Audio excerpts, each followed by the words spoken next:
in my things with hashtag. We'll get there. That's right. Because that's all that we'll get there. We'll get there.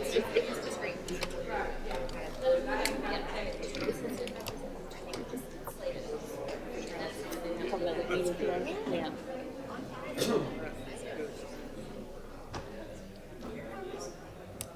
I'm trying to. Now that makes sense.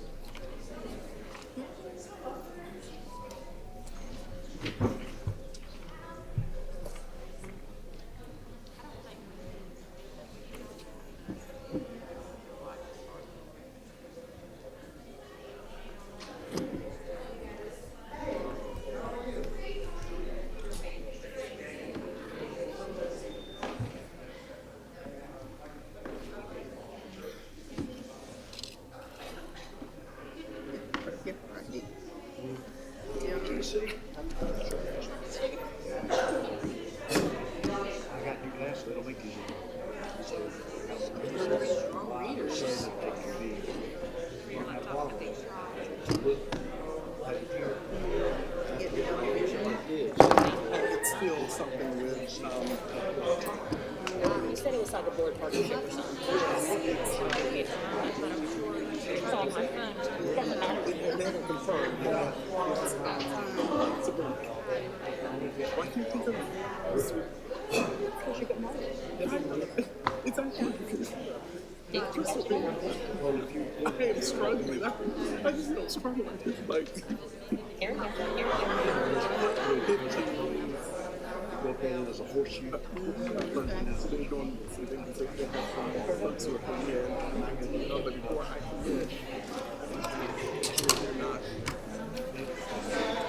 Hey!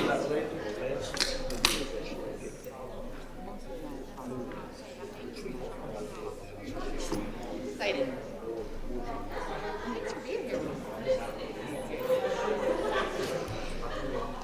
Prehistoric, basically.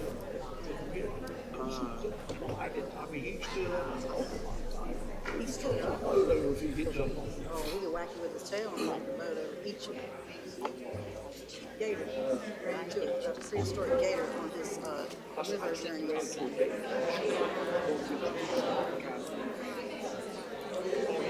He wasn't in a hole, but I tell you what, he was in a hole. My boat's 17 and a half.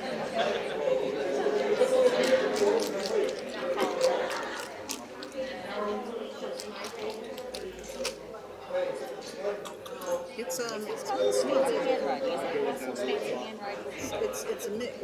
right? It's like marshmallow. Name that signature. What do they call that where it's mixed? Where it's mixed water.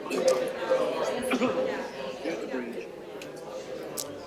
Look up here and there's and then that island they want to develop starts right here. And then this little waterway goes up here and then you cross that waterway going this way. Yeah. The Elk Black River? When it goes into the Brunswick River, which goes into the Northeast Cape River, Let me rephrase. it goes all the way up. Yeah. And then you go up a little bit, and when you get to the runner, you go right, and then there's a thing like this. That's where he was hanging out? Well, I went in this one, I went way up in the snow. And all this is rocks. So you go across the bridge, you get there and hit the other side. This is bridge. You see that cut through there. And you go up there and you go about 4 miles.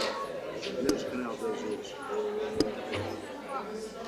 Okay, you're real precise with your canal. But I mean, there's the answer right there. Was he like sunbathing? Why didn't they get that big? Oh my God, you know there's big gators around here.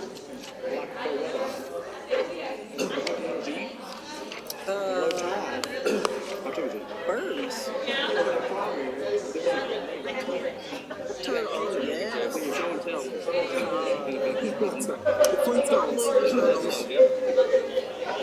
Okay, show and tell. Show and tell time. What in the world? Isn't that Is so that cute? Fred Flintstone? That's a dog. Oh my God. He was upset. Yeah. what's the what's some great talk? Harley.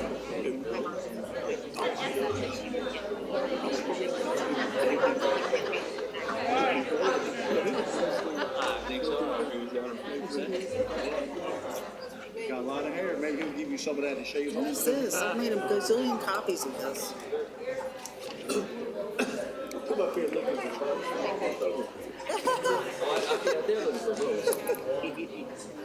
Hey guys, you ready? I took out my 2.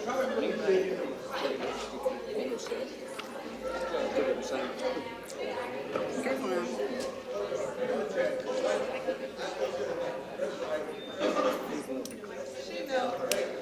I don't know.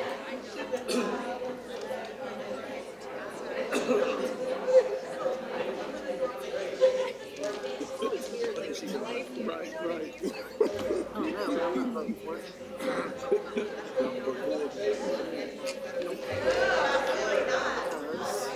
It's not right. I'm just trying to write a policy through it. I don't really. God damn.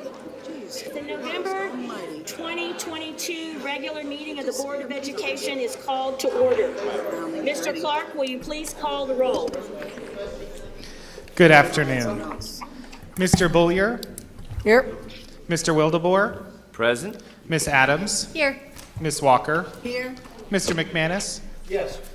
Miss Justice, Yes. and Miss Craybill. Here. Okay, next on our agenda is approval of the agenda. Do I hear a motion? Move to approve. Move to approve the agenda, second. Okay, all in favor, say aye. Aye. Question. Did you ask that question? Did I miss it? Pardon me? Did you ask if someone? I said, is there a motion to approve the agenda as approved? And then I got a motion and a second. Okay, but we are voting, and I would like to add something. Okay, So I don't think, is that the appropriate time? go ahead, just add it. I would like to add, probably under old business, the end of the practice of seclusion for the 23-24 school year. So that's on there already. No, that's the policy, that's different. That's part of the policy. Policy, practice should come before, any of the practice should come before a policy change. in my So opinion. tell me again what you want to add. Thank you for writing it down. I did. Seclusion as a practice will be prohibited in all New Hanover County schools beginning with the 23-24 school year. So, Mr. Weber, is this part of our discussion with the policy amendment? I believe the current agenda includes an item regarding the policy governing seclusion and restraint. And if a member wanted to make a motion to amend that, for example, to prohibit seclusion, then they could do that as part of that existing item. The board could also add a separate item if it wanted to do that. So it's allowed as a separate item, okay? That's correct. Second. So I don't understand what we're adding. That, under old business, I Under, think it should go before the policy discussion, So that'll be part of right before it. so you want to discuss ending the practice without amending the policy, even though we know the wording is in the policy? Well, that's assuming the policy is going to get passed the way it is. I've asked, it's been seconded, I guess we vote. Okay, is there any more discussion? Yes. The person who makes the motion starts discussion, I just think, according to Robert's Rules of Order. Thank you. Excuse me, you don't have to tell us. my turn. Yeah. Okay. So basically, I wanted to add this because really, and I did it very inartfully the last time because it was brought up as a surprise to add to the agenda in our interim meeting, the policy, which I didn't think we were ready for a discussion on since we hadn't eliminated the practice yet. I think that eliminating the practice is really what we're trying to go for, and if we do it now, we have time to amend the policy or get the policy right or whatever that looks like before the new school year starts. So that's why I want to go ahead and just start with the practice. Any more discussion on the, Ms. Justice? Yes. We have been, my gosh, looking at this for a year and a half, and we're just now getting to the policy part, which we're going to tear to pieces possibly, which is probably a good thing, always with policy. But in this case, this is a definite want. As Mr. Weber said, we can vote on that separately, and then we can tailor, if you want to call it that, the policy the way we want, knowing that that will be in it. Okay, Mr. Boyer? All right, any more discussion about adding a vote on ending seclusion as a practice beginning with 23-24 school year, prior to voting on the amendment. I have one more comment, please. Mr. Boyd, Yeah, I think that motion could easily be made under that policy discussion since we're discussing 4302. So I'm not going to vote for vote before we discuss 4302. Okay, just I hold don't that think that thought. makes a lot of sense. Ms. Walker? I just want to say, either it gets done with this board or it gets done with the next. It's going to get done either way, and I just think we might as well just go ahead and get ahead of it and then be able to work on the policy for next year. Ms. Adams? I'm with Mr. Bollier. I believe that we have to discuss the policy before we make any final judgment calls, and so I cannot support that motion Okay. as a separate item. Mr. Clark, will you please call the roll? Well, but Oh, Mr. McManus? state clearly so we all know exactly what we're voting on. I wrote it down. That we want to add letter A that says, end seclusion as a practice. Oh, no, not end. Seclusion as a practice will be prohibited in all New Hanover County schools with beginning with the 23-24 school year. We want to have that vote before we talk about the amendment. That is what we're voting on. Got that? Okay. All right, Mr. Clark, will you please call the roll? Ms. Justice, Yes. Mr. McManus, No. Ms. Walker, Yes, Ms. Craybill, No. Ms. Adams, No. Mr. Wildebohr, No. Mr. Bollier. No. Okay, so that does not pass 5-2. So back to the original motion. Is there approve the agenda as presented? There was a first and a second. All right, Mr. Clark, will you please call the roll? Mr. Bollier, Yes. Mr. Wildebohr, Yes. Ms. Adams, Aye. Ms. Walker, yeah, Mr. McManus, Yes. Ms. Justice, Yes. and Ms. Craybill. Yes. Okay, so that passes 7-2. We're ready to move on. Next is our Madam Chair, I misunderstood you. Did you say 7-2? 7-0. I did say 7-2, Okay, but I wrote okay. down 7-0. Thank you. Okay. Yep, sorry. Thank We've you. added 2 ghost members. Okay, so our invocation tonight, sorry, I clicked on the wrong thing. Our invocation tonight is Father John McGee from the Immaculate Conception Catholic Church. Welcome. Let's just take a moment and call to mind God's presence among us.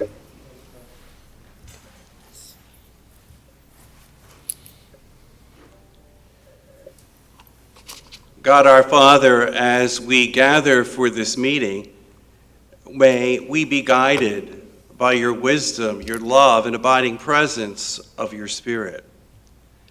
For your wisdom teaches us about what is truly important and gives us the courage to do the right thing. Your love reminds us that our compassion is not only for those we think deserving, but is for all your children and youth who are in need. Your Spirit empowers us to recognize the ways in which we are blessed and to build as a community of learning that is characterized by joy, creativity, and a spirit of service. Through our work and ministry, may this Board of Education be a true example of compassion and the heritage that it is our privilege to pass on. For we make this prayer through Christ our Lord, in whose name we gather, and who always is with us now and forever. Amen. Amen. Thank you, Father. Next, we have our presentation of colors. The Harvard High School Navy Junior ROTC Color Guard Unit, under the direction of Commander David Everett and Senior Naval Science Instructor, and Sergeant Richard Giardo, Naval Instructor. Face. Forward. March. Color guard. Hold. Left. Face. Color guard. Carry. Colors. Ready.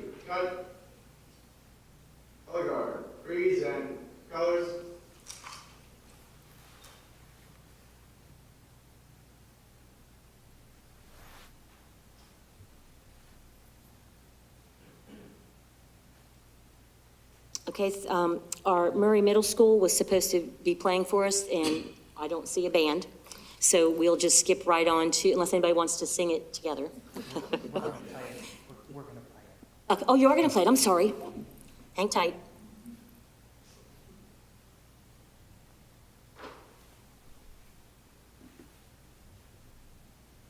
Again, the Murray Middle School Band.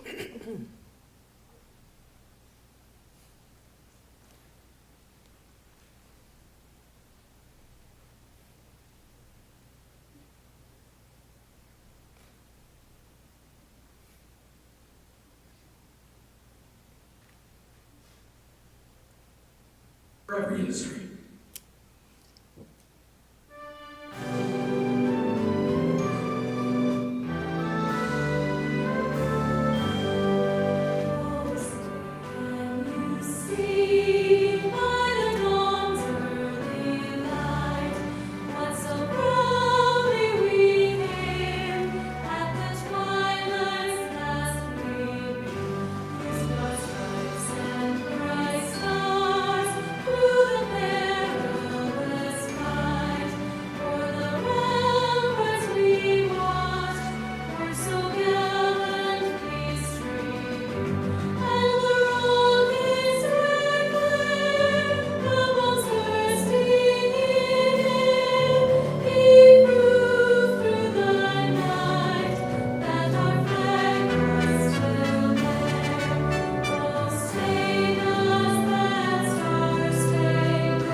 Next on our agenda is the Pledge of Allegiance to be led by our Board Vice Chair, Stephanie Walker.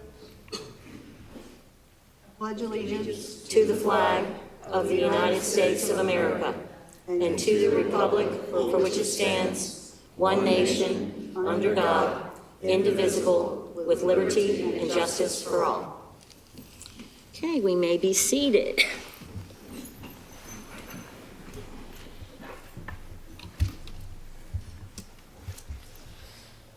Sergeant, would you like to have your color guard come up and introduce themselves? They can just come right to this table right here. Yeah. Just tell us your life history and then you may go. Yeah, to the gentleman over there with the glasses. Your name and your grade. I'm Cadet Ensign Giles. I'm in 11th grade. I'm Cadet Petty Officer 3rd Class Scott. I'm in 10th grade. I am Cadet Ensign Long, and I am in 11th grade. Thank you, gentlemen. We appreciate your time.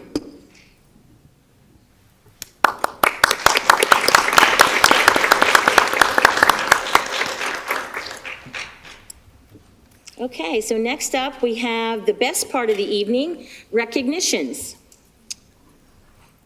Ms. Caress Clegg will be doing that for us.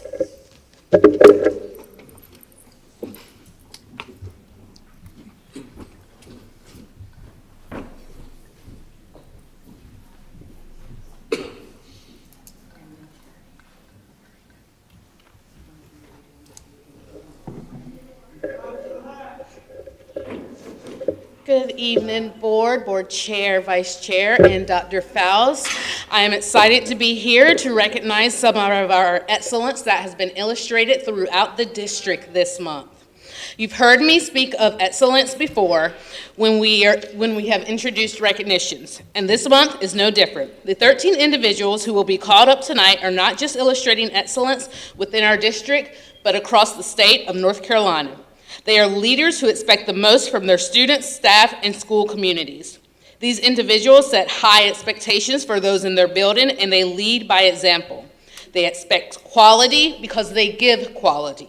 They expect growth because they allow for personal growth. If you ask any of them, they will tell you they are not standing here alone. They are standing here because of the teachers, support associates, custodians, the students they serve, and everyone else in their building who all match their high expectations and desire for excellence. I would like to recognize the following principals for leading their schools in the top 50% or higher in school growth across North Carolina. Amy Oots, Mary C. Williams,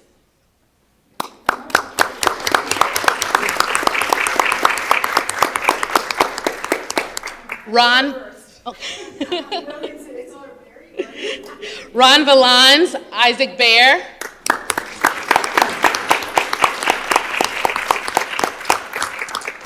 Mr. Paul Slovic, Porter's Neck Elementary, who is unable to be here.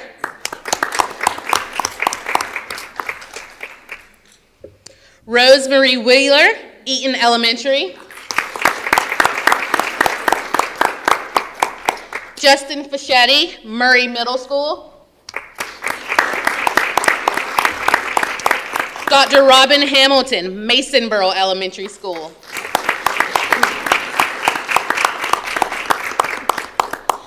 Brent Hall, Winter Park Elementary.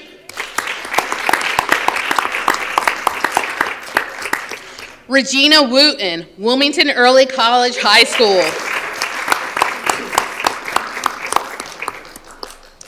Mr. Diego Lahaki of Sunset Park, who is unable to be here.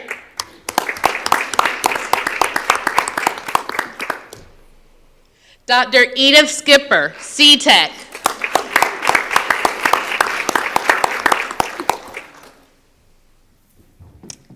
Burt Kilpatrick, Bellamy Elementary.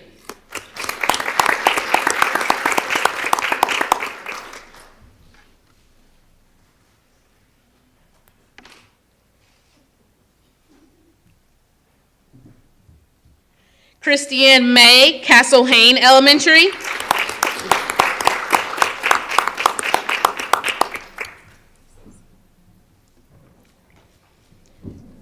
And Jackson Norval, Wrightsville Beach Elementary.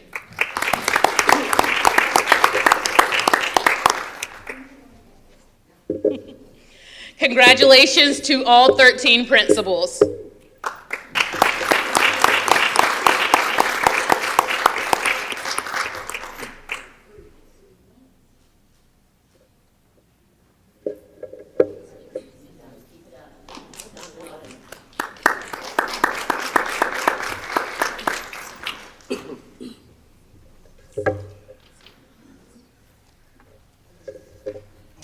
The National Merit Scholarship Program honors individuals, students who show exceptional academic ability and potential for success in rigorous college studies.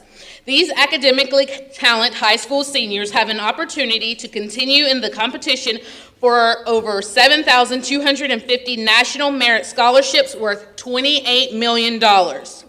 New Hanover County Schools is proud to announce that we have 5 semifinalists, all from John T. Hoggart High School, who have been selected as National Merit Student Semifinalists.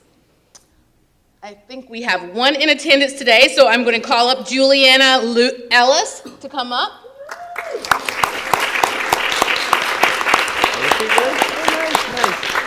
Just march rub off on her. That's what it is.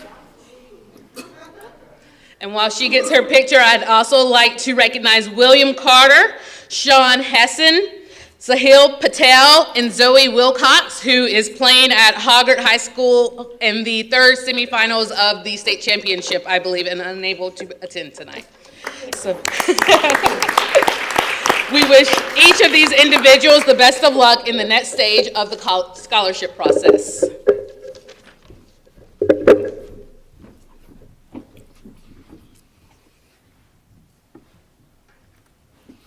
Okay, next up, we have Dr. Chris Barnes from HR, has got some administrative appointments and excellence awards. And administrative appointment. So join us virtually. I'd like to introduce Dr. Trish Cook. Of course, every month we want to say thank you to all of our new staff, our teachers, teacher assistants, bus drivers, cafeteria workers, everyone. We are glad you're here. To highlight just Trish Cook here, Trish most recently served as principal in Cabarrus County Schools, has been a regional behavior support consultant with the North Carolina Department of Public Instruction, and has earned her bachelor's degree, master's degree, and doctorate of philosophy most recently from University of North Carolina in Charlotte. Trish will be our new executive director of federal programs. So welcome, Trish. Hi, thank you, Dr. Barnes, for that introduction. Good evening, Madam Chair, board members, and Dr. Faust.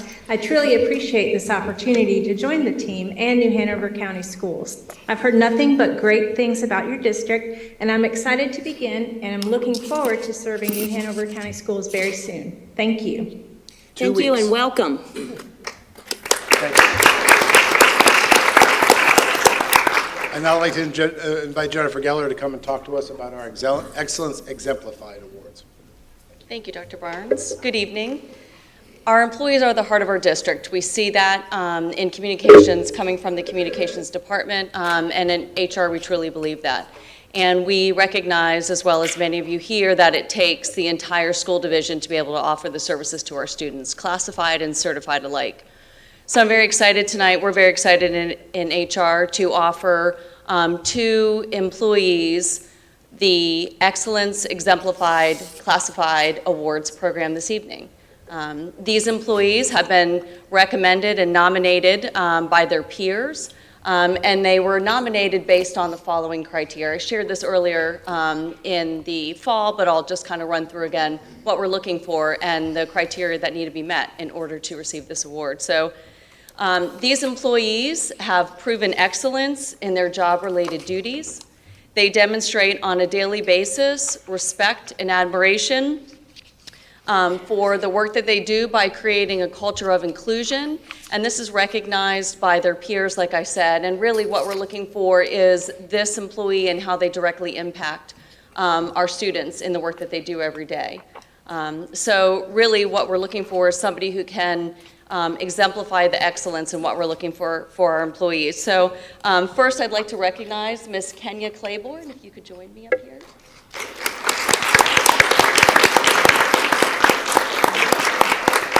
So I want to read to you, thank you, Dr. Barnes, this is for you. You can hang on to that, we'll get to that in a minute.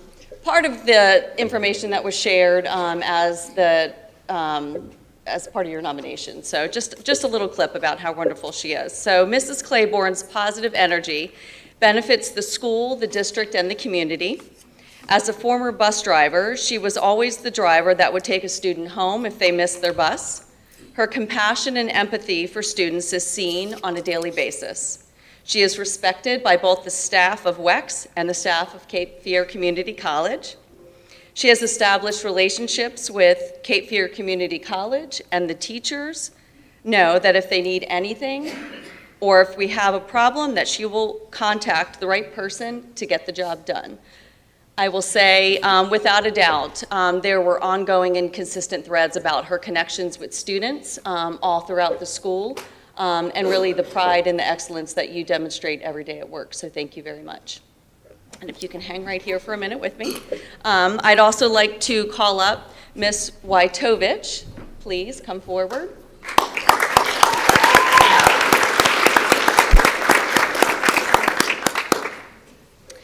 So the same will be true here. I'm going to read to you what your peers have said about you and nominated you. So Ms. Wojo always greets others with a warm and friendly smile. Sorry. Her pleasant disposition keeps her teammates and students at ease. She has a true gift to be able to stay focused and positive in stressful situations and help her students see their worth. Ms. Wojo is a true professional who is always flexible and the first to offer a hand to her colleagues in need. She works hard every day to ensure that the teachers she supports have all of their classroom clerical needs met in a timely and organized fashion. Ms. Wojo is an expert at modeling the expected behaviors for her students so that they may be successful in school, at home, and for the rest of their lives. She is the finest example of what an EC teacher assistant should be, and Eaton Elementary is so lucky to have her on their team. Congratulations, both of you. Thank you very much.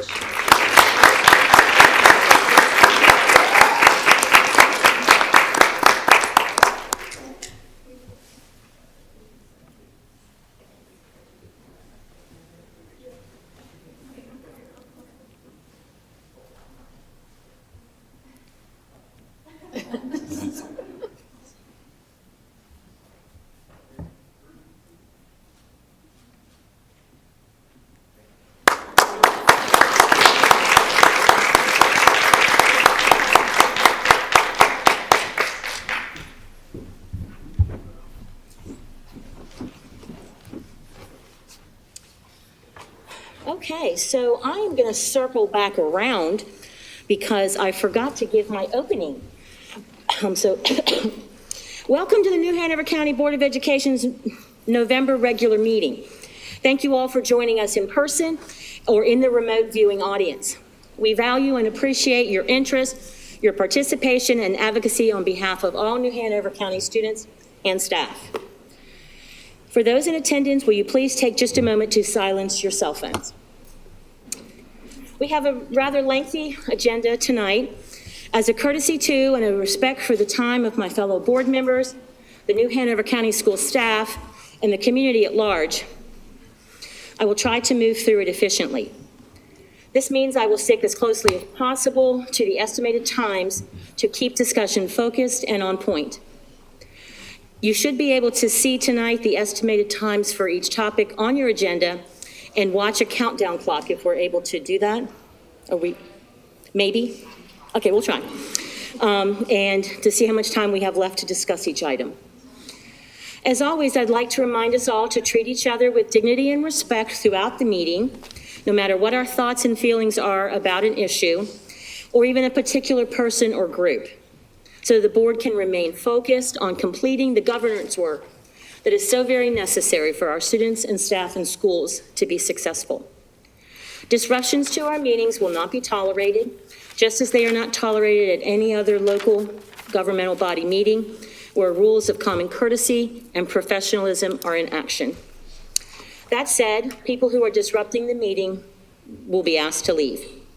If this happens, the meeting can be viewed via live stream on New Hanover County Schools TV or later on the New Hanover County Schools YouTube channel. Okay, so now we got all that done. I apologize for going out of order. Next we have up is our work session, Parliamentary Procedures Training Follow-Up. So this is, it's not going to be more parliamentary training. It is going to be, the reason for this is to have some participation and discussion and for us to develop some board norms around using Robert's Rules of Order, because there's a lot of them. So we just need to make sure that we got the things that we feel most passionately about up in the front, knowing that we will continue to follow Robert's rules no matter what. Or we might consider sending policy 2340 back to the policy committee. So each board member should have in front of them their parliamentary motions guide. If you brought yours, it would be green. If you didn't bring yours, then it should be on a white piece of paper. We also have for review our parliamentary procedures handout that we got last week, and we also just recently got in our board packet, 32 pages, so hopefully you had a chance to bring that along with you. If not, then of course you can find it in your email that Mr. Weber was so kind to provide us with ahead of time. So that is what we're here to do. And I'd like to just open up the discussion, and I'll be just making some notes. So A couple of things that I wanted to just, bring out and talk with Mr. Weber about is the couple routes that we can take. You also should have in front of you a sample policy from Johnston County that he sent us, as it was in the email that Mr. Weber sent us a couple days ago on the blue click here. And he also referred us to Wake County. So those you should have been able to pull off, and I don't think I made copy. I think we had Mr. Clark made us copies of the Johnson County. So I read through those, and they just put Robert's Rules of Order into the policy, so which we are perfectly capable of doing, or at liberty to do, but we don't have to do that. But some of the things that came to mind with me, and I'll just say those out loud and people can jump in and we can add, to that at any time. So if you notice in there, there's a lot of places where it says that you don't need a second to motions. So I would like for us to just decide, would we like to do, just go ahead and make seconds so that we don't have to get so tied into our Robert's rules on when is the second required. Anybody have any thoughts on that? Just making a second across, I think we do that anyway. We're pretty good at making seconds. But does anybody have any comments on that or thoughts? All right, I'm just going to go ahead and leave that in then, that we're going to make seconds. All of our motions will require a second, except for the ones that will come down to a little bit later. The person who makes the motion speaks first so that they get a chance to, talk to us about why they brought this motion in the first place. And we had an opportunity to do that today on the approval of the agenda. Everyone gets a chance to speak before someone else speaks twice, just to make sure that all voices are heard equally with that.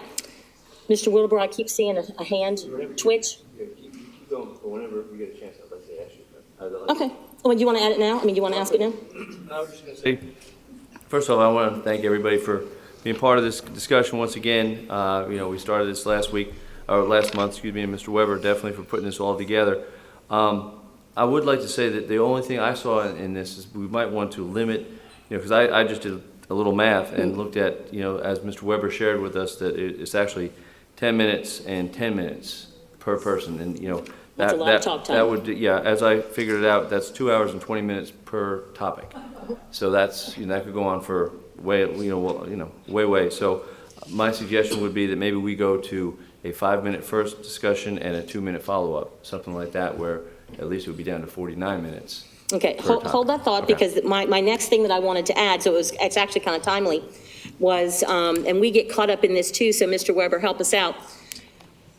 When we're talking about speaking turns, what constitutes the speaking turn? Like, how many follow-up questions can a person get in on their one speaking time?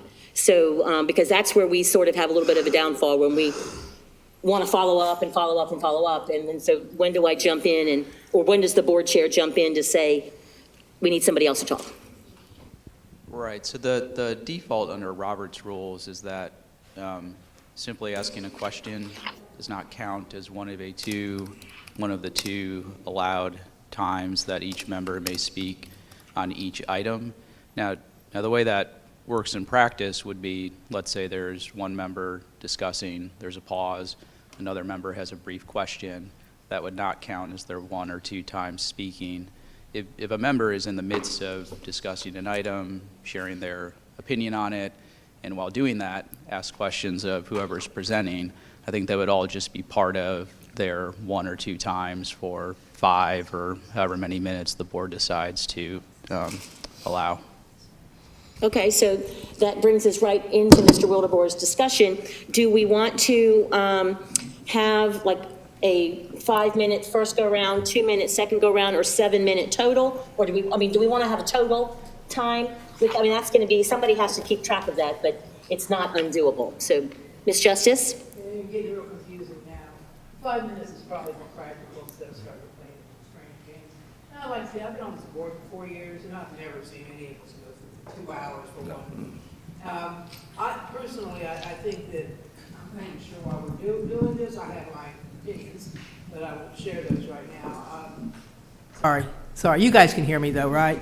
Yeah, so, we need to keep it simple. We don't need to be, in my opinion, counting times. As I said, I've been on the board for 4 years. We've never gone on that long for any discussion. I think and this is part of Robert's, we just need to go ahead, when you ask a question, don't include that in there, because that's even more confusing. We don't need to be confused. We just need to follow, and this is, there's two different versions of Robert's, correct? There's the formal version, and then there's this informal, which is what basically we follow, correct? There is, so under Roberts, there are special rules for small boards that some school boards in North Carolina will adopt. The version that's been adopted through your board policies would be the full version, but if the board were to consider something different, the less formal rules would be an option.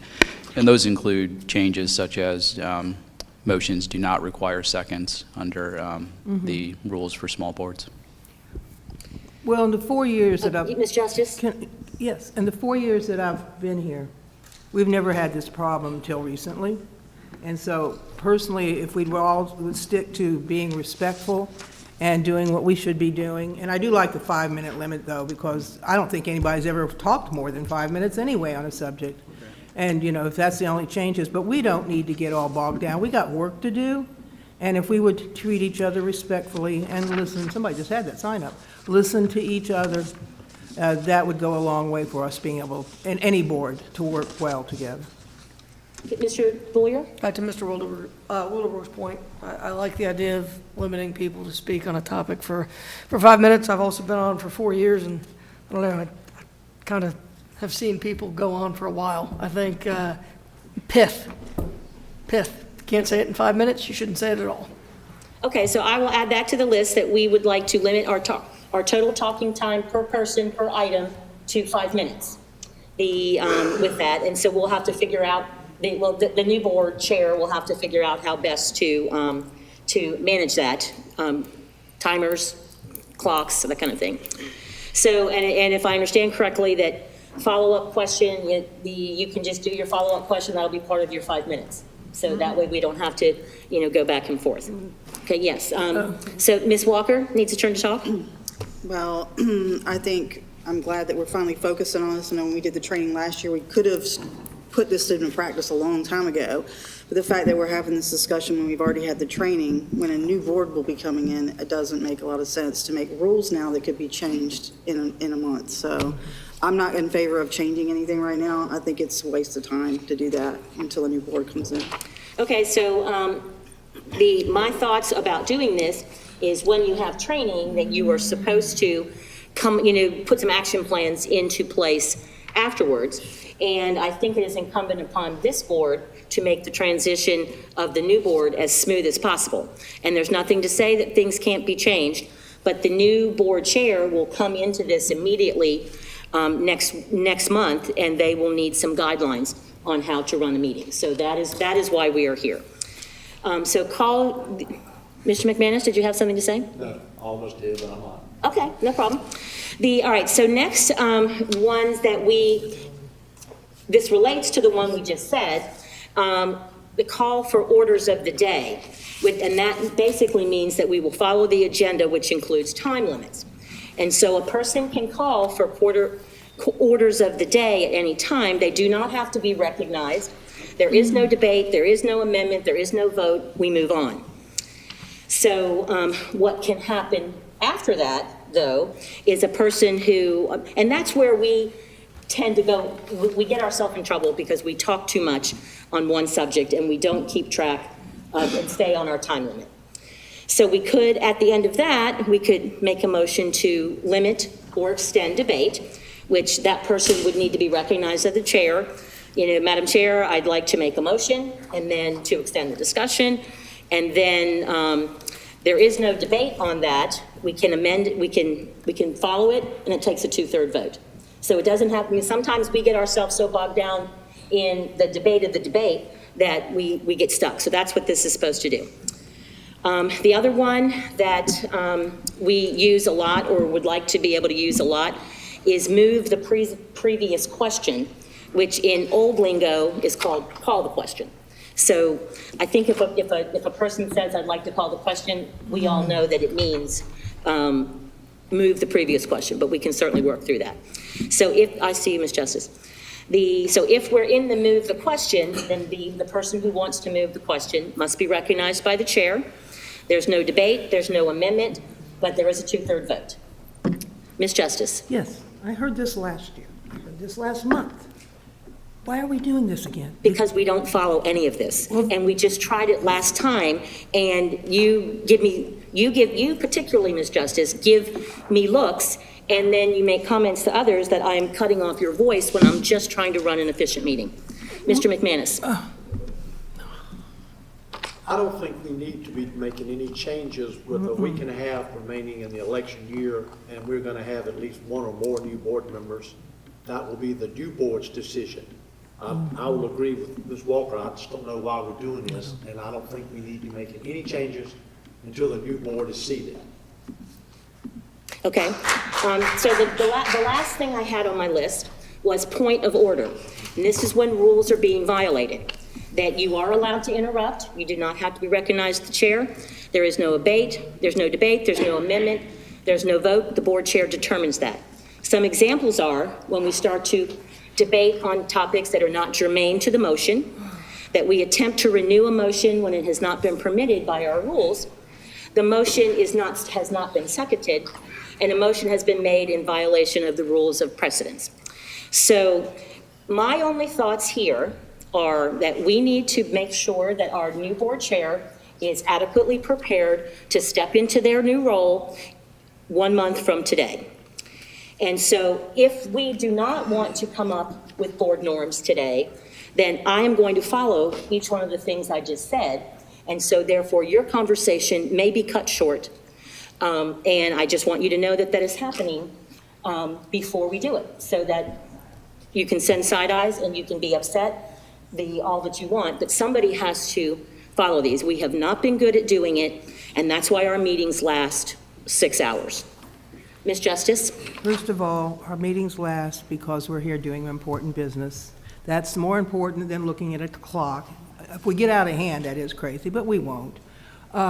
Tonight, I'm not sure still what it is we're doing any differently than we should have before, but let's focus on tonight. And as far as the new chair goes, we have no clue at this point who even's going to be on the board. So just like past chairs, we will find out probably a couple weeks after the election who's on there, and people will do their usual behind-the-scenes talking. And that's when we should be talking to whoever it is that possibly would be. This is not really, as far as the rest of the meeting tonight, I'm not even quite sure what we're supposed to be doing any different than we did last time, except that you just went over stuff that was a little confusing. So thank you. Okay, so we don't necessarily need a motion to adopt board norms, but it would be nice to have that, or we could have a consensus talk. Our time, I forgot to write down when we started, but I'm guessing we started about 5:30, so we've got 15 more minutes. Oh, it's time, okay, so good. I guessed right, thank you, didn't even pay attention up there. So let me read what I suggested again, and then let's decide if we want to have these, at least for my time, as continuing as the board chair. If we don't adopt these, I will be following these. So that is just... Madam Chair. Yes, ma'am. This is work session. I don't think this is where we vote on things. Okay. Thank you. And a work session originally was a lot more informal. And so right now, I'm not sure if it'll be formal or informal, but informal is what a work session is supposed to be about. Okay, I agree. So anybody have any thoughts on moving forward? I can follow these, however, we can add it to the agenda later, or we can just let me, follow these rules. Yes. Madam Chair, Adams. Madam Chair, I think that we have talked about this, to Ms. Justice's point, a lot. You've shared how you feel about this. You have a meeting and a half left to go. I think that we are all comfortable with following what has been discussed this evening, and I think we could save ourselves 15 minutes on this work session by moving on to the agenda. Okay. The rest of the board Mr. agrees. McManus? Am I correct, Jason. Jason. I want to lay that. Sorry, that's going to have to apologize. You did get a week for it, Doc. I'd like to lay this whole discussion on the table. But this isn't a late discussion on the table kind of thing. This is a work session, right? So the motion to lay on the table would apply to a pending action item, and this is, I understand it, is a discussion item. To Chair Crable's point at the beginning, the board does not need to take any action tonight to implement the rules in Robert's Rules of Order. The policy already incorporates the rules of order. The board could certainly discuss norms or suggestions and ideas for changes to policy, but if the board were to do nothing, Robert's rules would continue to apply, just as it has in previous meetings. Madam Okay. Chair? Mr. Wildebohr? I think that maybe just by consensus, we can adopt what we've discussed, and then we can move on to the next item. So I think that Ms. Adams' point is probably a very good one. If anybody wants to do that. Ms. Walker? I would agree. I think we've all asked to move on. So we agree with Ms. Adams, Mr. Wildebohr, Mr. McManus. No, Ms. we Justice. are going to move on, Okay. but Mr. Wildebohr had a point. Do we want to make a consensus move? No one wants to do anything? Okay, not a problem. Then, so that will end that item, and we will move on to the next. Approval of the minutes. Do I hear a motion to approve the minutes as presented? So moved. Is there a second? Second. Okay, anybody have any comments? Okay, I just have one that I believe that, and I just need to ask the question, it is in the July 12th meeting where we talked about, we took a vote on, hold on, let me find it. I think we put the wrong vote next to the wrong Stephanie. It was item, the fiscal year budget presentation. We had Ms. Walker voting yes and Ms. Adams voting no. What number is that, please? It is item number 14, old business. I went back and rewatched that, and from the video, Ms. Adams voted yes and Ms. Walker voted no. And a clarification, was this when we actually voted on the budget? Budget resolution, yes, ma'am. Okay, because we're going back to July. Okay, I'm just July trying to 12th. get a frame of reference. Yeah. Okay. No, I did not vote for the budget, so. So could we make that, okay, that's an easy one. Okay, with that, then, all in favor of approving the minutes, say aye.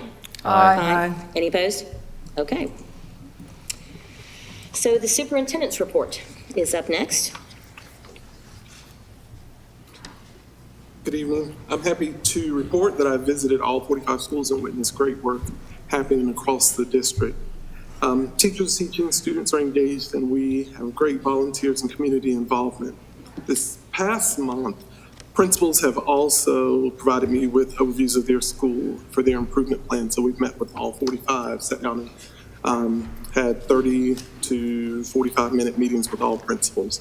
I'm confident that we're continuing to focus on what matters as we address learning loss and move the district forward for all students. I've also asked the senior leadership team to evaluate the proposed new language for our district's mission and vision statement. We have a strategic plan to set priorities for the next few years. Our district's mission, our current district's mission and vision should reflect where we aspire to go and how best we serve our students as we prepare them for life after high school. More to follow in the coming months, and we'll also be soliciting input from the community. Finally, I'm thrilled to report that we'll provide up to $3,600 in incentives to our bus drivers. We finalized the details, or we are finalizing the details, but our drivers will be eligible for 2 payments of $1,800 based on attendance. I'll close by repeating what I stated in a recent interview. We're off to a great school year, and I'm confident in the entire NHCS team. We'll continue to do what's best for students, not some of the time, but all of the time. Thank you. Thank you, Dr. Faust. Okay, so next up on our agenda is the board chair report. Madam Chair? Oh. Just a quick question. Dr. Faust, did you say $3,600 for bus drivers? Yeah, that was the incentive that we had talked about. Great, thank you. 18 and 18, up to. Oh, yeah, okay, thank you. Okay, so November is National Gratitude Month, and I selected a quote from an author named Ralph Marston.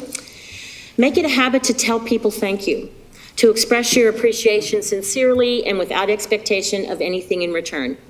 Truly appreciate those around you, and you'll soon find many others around you feeling the same. Truly appreciate life, and you'll find that you have more of it. So with that, I just wanted to say, thank you for the board, for working for the students and staff of New Hanover County. We do a lot more than just sit up here on the dais, trying to read and comprehend.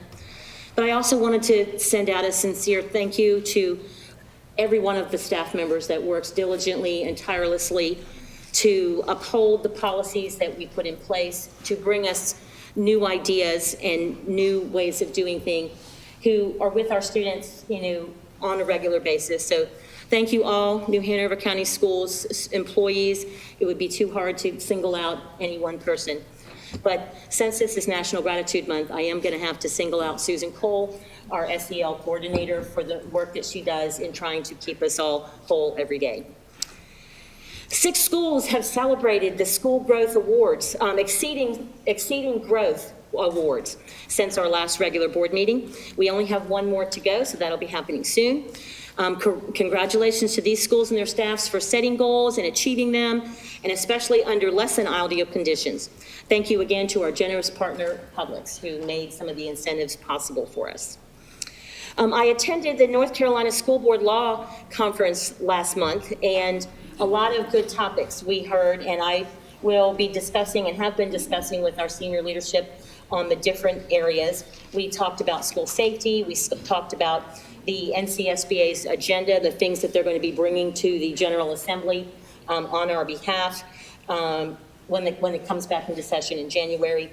Some of the things that they talked about were school prayer, separation of church and state is a must, student-centered calendars, but also how it conflicts with calendar law, and how we meet expected growth and how we grade, our schools. So I thought that was kind of, very interesting with that.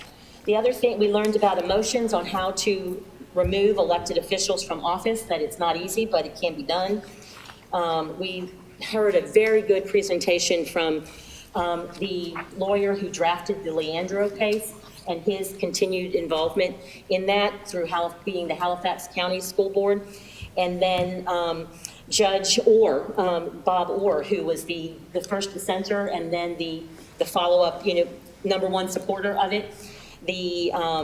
Got a lot of history about that. So they are looking forward to keeping the pressure on the General Assembly to make that money available. And it's basically every school district should be able to get, if this comes to fruition, every school district should be able to get some money based on their students that are at risk. So every district has some of those. There's no district in the state that does not. So that was very good. We learned about, some liabilities that schools have, from school safety and school threats that need to be done, and not just on physical hardware, but on our students as well. So that was very, eye-opening. The favorite part that we learned about budget, and we learned that a lot of boards are not well-versed on school budgets, and they recommended training for us to learn what a school budget actually looks like. We heard some updates from the Title IX and some of the things that might be coming before us with the Biden administration's new rules. The last thing that to me is always the best, when we talked about the division of responsibilities between the board and the superintendent, and who does what and who does what when. One of the biggest things, and we sort of did a little breakout there, and the biggest thing that came to me was that board members need to commit to each other to work together and not to surprise each other, especially on the dais. All this stuff should be talked about before. The board members underestimate the distraction they cause when they visit schools unannounced, and they underestimate the distraction they cause when they are not, professional on the dais. So, so that was it in a nutshell. It's an excellent conference, and it always keeps you grounded on some of the kinds of things, but I came away feeling that our senior staff does an excellent job of keeping us grounded and keeping us on track. The Portraits of a Graduate project that's been undertaken has finally been released, and we'll be hearing more about that. I was a part of that project, and the core competencies that they developed, I just want to read them out to you because we will be hearing more about those in the coming months. That this is what students who graduate should have. They should have adaptability, collaboration, communication, critical thinking, empathy, a learner's mindset, and personal responsibility for their actions. So I think they're kind of right on, and I'm looking forward to hearing more as it rolls out. And finally, we are in the final days of election season. All candidates and staff are reminded to adhere to Policy 5215, political campaigning on school property, and Board Policy 7220, employee political activities, as well as all state election laws. So with that concludes my report. Next up, does anybody need a break? Because next up is call to the audience. It'll be an hour. Are we ready? Can we roll through? Roll through. Okay. Oh, you don't care? Okay. Roll through. Okay, let's do a 5-minute break. Yeah.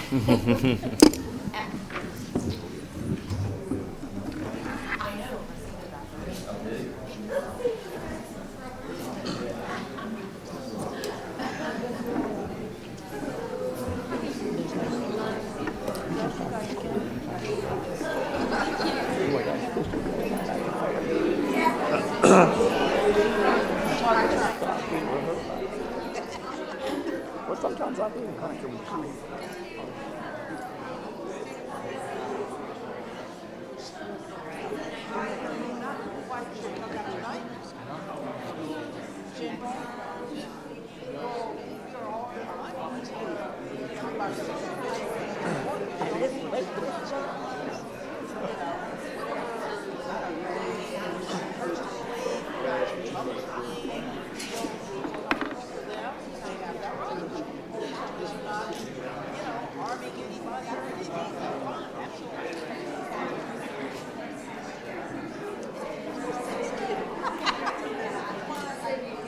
It's a hard thing to do in this job. Because people are, I hate to say this, when you're young, people are this also very inspiring and uplifting. Focus on them.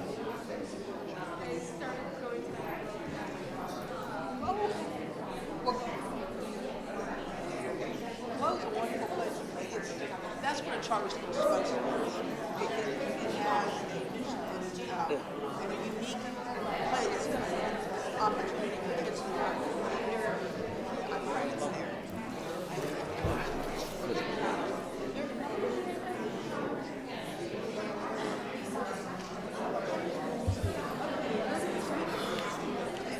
Yeah, you can stay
Is it stuff that you need me to sign, is that in that blue folder?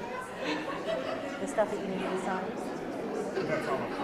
Okay, even the thing that Chris had, needs Dr. Faust and I to sign?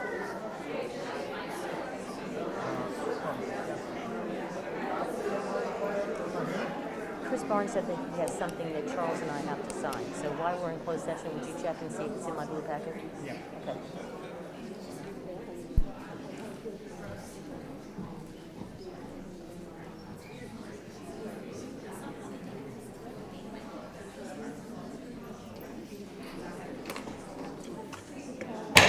Can we come back to order, please?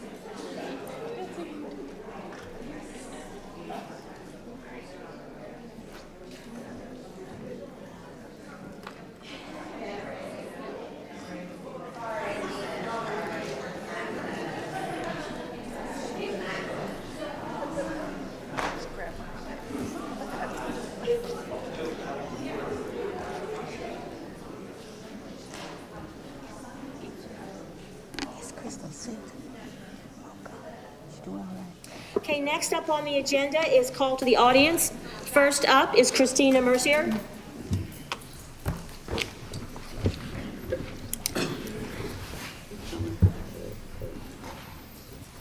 No good. Go ahead, whenever you're ready. Well, I'm waiting on him to sit down. Okay, good evening.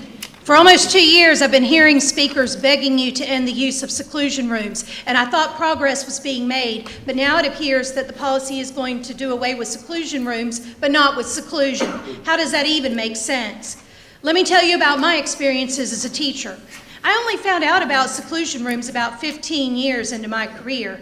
I had gone to an EC classroom to drop off some paperwork, and I saw it. It was explained to me as a place for students who needed to calm down. As I've learned about seclusion and seclusion rooms over the years, I've thought about the most extreme times I've had students who have acted out. My student teaching experience ended with a student throwing a desk at me.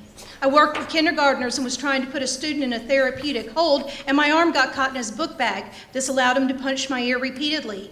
I've had objects thrown at me, including large items, books, trash cans, and many, many desks. I've interceded in fights and as a result have been hit multiple times. Yet, had I ever thought that any of those students would have been taken and locked in a room, I know I could not have in good conscience supported that because I understood that the students were reacting to more than just the situation in the classroom. Something else was happening in their lives. Other students are impacted by the use of seclusion rooms too. We had elementary students at Rowe, our first year open, and they were sometimes secluded, and we could hear the screams in my classroom. My middle and high school students knew what was happening and often had to stop what they were doing and just deal with their emotions about the situation. I was thankful when the elementary program was moved, and I was more thankful when we quit using the seclusion room not long after. I'm asking you tonight to please vote to ban not only seclusion rooms, but seclusion itself by the end of this school year. But there has to be more. You must give the teachers and staff the tools, training, and practice to understand how to diffuse a situation before it becomes a major incident. It's a mindset shift and a culture change, and it needs time and support. Thank you. Thank you, Ms. Mercier. Next up, Mark Whitehead.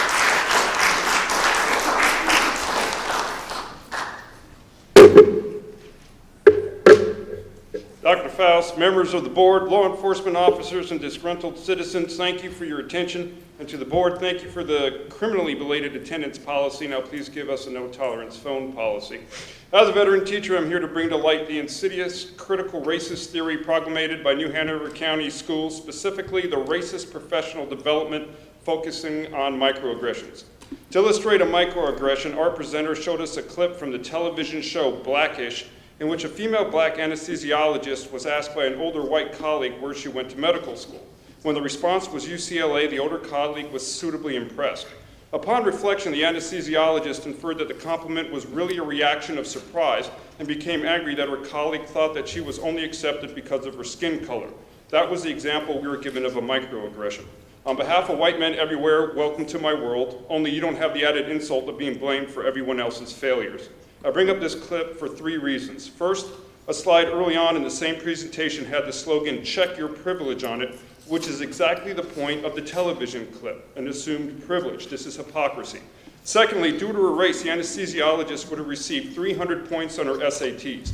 And when Californians passed Proposition 209 in 1996, They ended race-based admissions in the 10-school University of California system, of which Berkeley and UCLA are number 1 and 2 respectively, and both saw a 50% drop in black admissions when race was no longer a factor. Curiously, Berkeley's raw numbers of black graduates stayed the same. For medical school, students take the MCAT tests. In a pool of applicants with the same score range, black applicants are almost 3 times more likely to be accepted than white applicants, and 4 times more likely to be accepted than Asian applicants. Coincidentally, the Supreme Court is examining this issue this very week. Thirdly, the average salary for an anesthesiologist in California is around $459,000 a year, and her husband on the show is a highly successful advertising executive whose salary... Thank you, Mr. Whitehead. Your time is up. Thank you very much. Next, Natasha 2.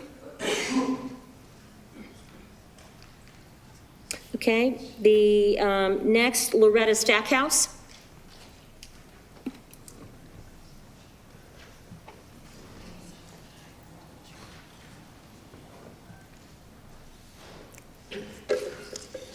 When I first heard that children in pre-K to second grade, that is 4, 5, 6, and 7-year-old children, were being suspended from school, I wanted to cry. When I heard that there's padded rooms in the schools and children under 10 years old were being put in them, my heart hurt even more. Children are sent to school to learn. In the learning process, mistakes will be made. Corrective actions will be needed. Behavior may sometimes be inappropriate. Teachable moments, maybe, but is the answer a padded room? The use of padded room is so shameful that it has been kept secret from the community for years.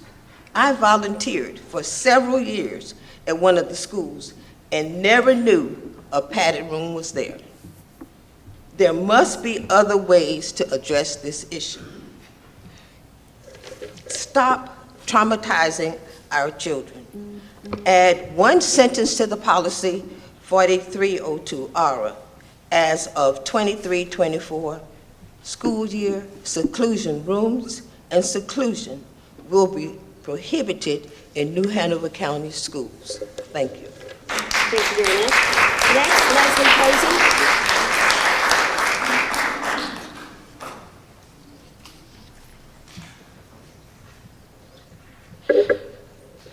Good evening.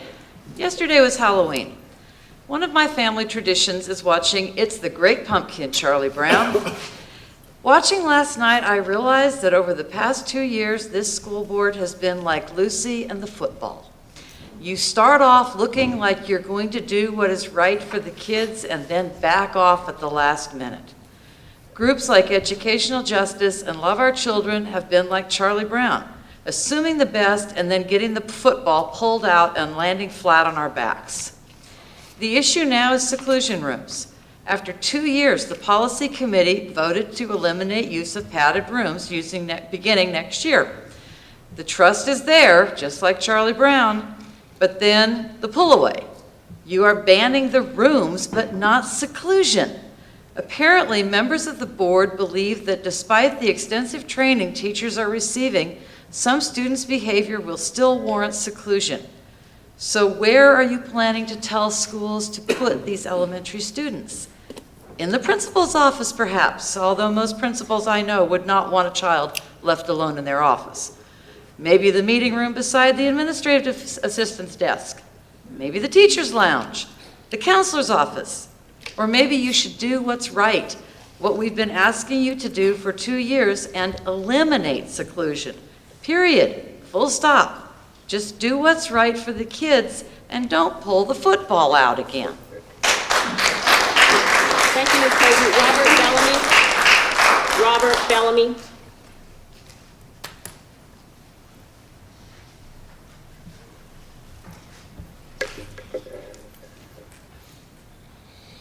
How y'all doing today? This has been a busy weekend, but I did vote this weekend. I feel my vote was for the right candidates. Why would I want to even vote for a wrong candidate? But sometimes we do.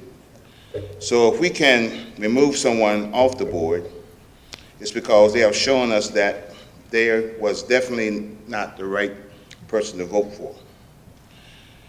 People show you who they are, and sometimes, you know, you have to know what you have seen. I'm here for the kids and for whatever is better for, you know, all us as Americans. I don't have much input. I don't stand on all the things, but I know what is right. It's basic common sense, knowing things that are right for what kids need, and to know that kids are being in seclusion and that they're being restrained. It's not really something that we should do to kids here in America. There are better ways to handle these things, and we have scientists and we have doctors and people who know these things more than anyone here can even think of. And I think these people should come up with some way to make it better. We don't need to keep coming here every month for the same thing, because we know you guys are smarter than what you're showing us. And I don't know what I'm saying sometimes. Sometimes I come up here and just say what comes off the top of my head, because I'm not really a speaker. I'm a poet. I can write you a poem, but when it comes to actually talking politics, I'm pretty much lost, but Thank you, I do Mr. know what is Bellamy, right. for your Thank you very time. much. Donna Gargett.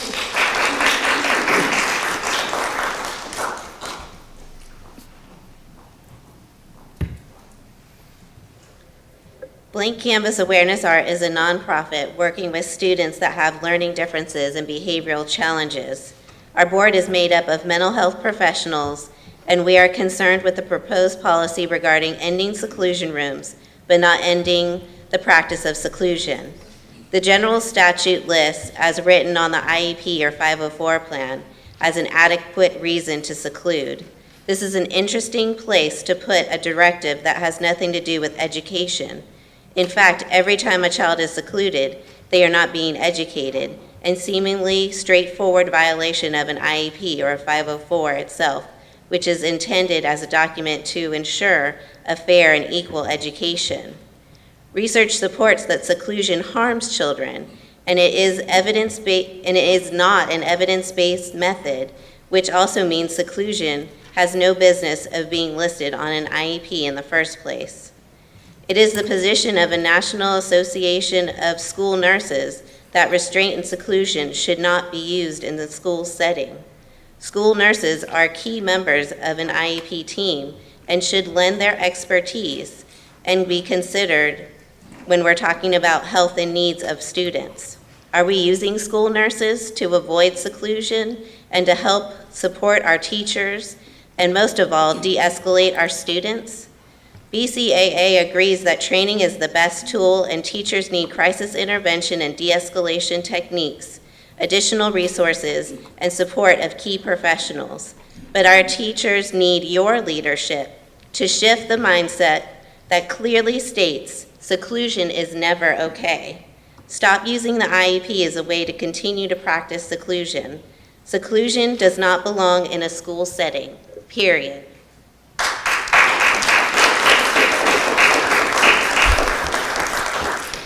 Next up is Mulaney Cooper.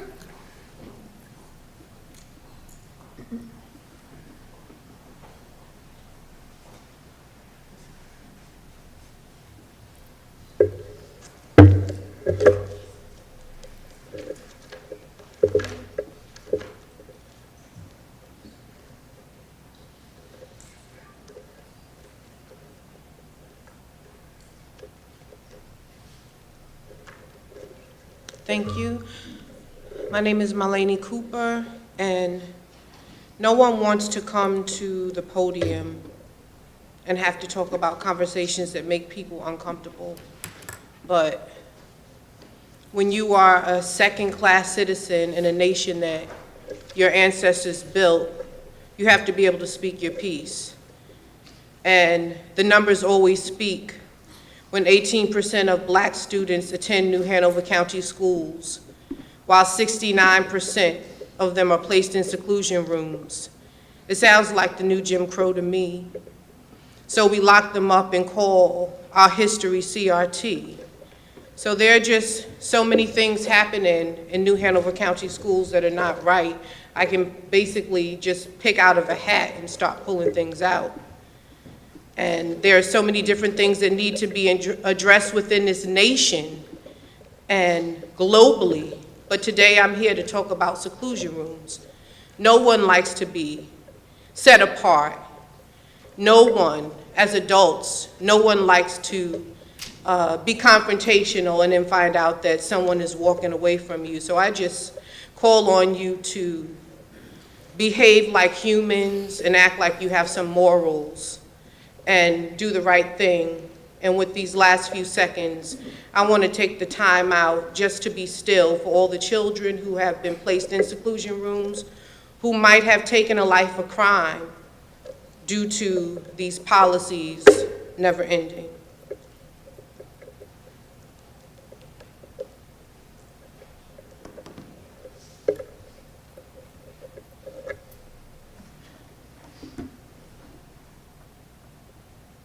In seclusion rooms now and the pipeline to prison.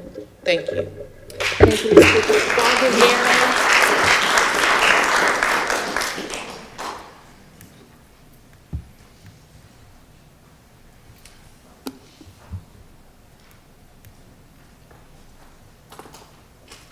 Good evening. I'm here to ask you to please add one sentence to policy 4302R. As of the 23-24 school year, seclusions and seclusion rooms will be prohibited in New Hanover County schools. I'm asking you to add this sentence because of the use of seclusion rooms is harmful to children. It's been banned in a number of states. And if an act of restraint is needed, it should be done by an SRO or a trained behavioral specialist, and that falls under policy 1510, 4200, and 7270 on school safety, as well as North Carolina statute. Use this year to train staff at the 10 schools that had more than one seclusion last year on alternative positive behavioral strategies. I raised 3 boys in DeKalb County, Georgia, during times of racial tension and school desegregation. No seclusion rooms were used then, and certainly not now, where it is banned by state law. Most of the incidents of seclusion here have involved Black children. This discrimination needs to stop in New Hanover County. Thank you. Next up, Michael Sheridan.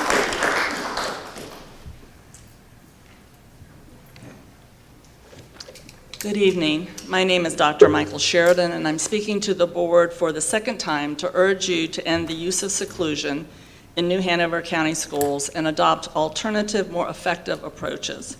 You've heard from many people on this issue. You've heard about the negative impacts of seclusion on children, including the moving testimony of a 10-year-old girl. You've heard the statistics that seclusion is being used disproportionately on our special education and Black students. You've heard that seclusion often creates a negative feedback loop, exacerbating the behavior that it's trying to diminish. You've heard of other more humane, effective, and developmentally appropriate approaches that teach children to engage in self-regulating behaviors before a disruptive event takes place. For example, the Lives in the Balance program and the trauma-sensitive tools training. You've heard of 2 existing safety policies that are already in place to manage dangerous situations if and when they occur. So, you have the information, you have the data, you have the knowledge of better approaches. All that is needed now is the political will to do the right thing. Vote to end both the use of seclusion rooms and seclusion by the start of the 23-24 school year. Let's make New Hanover County schools a model for the rest of the state by showcasing our ability to create safe, productive, and respectful learning environments for all children. Thank you. Thank you. Sandy Isles.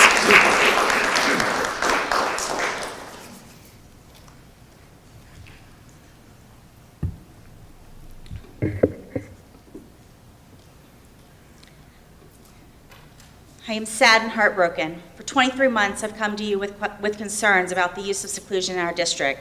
I'm sad that New Hanover County Schools has not made the seclusion policy safer, but instead plans to make it more dangerous by ending the use of seclusion rooms while allowing the use of seclusion.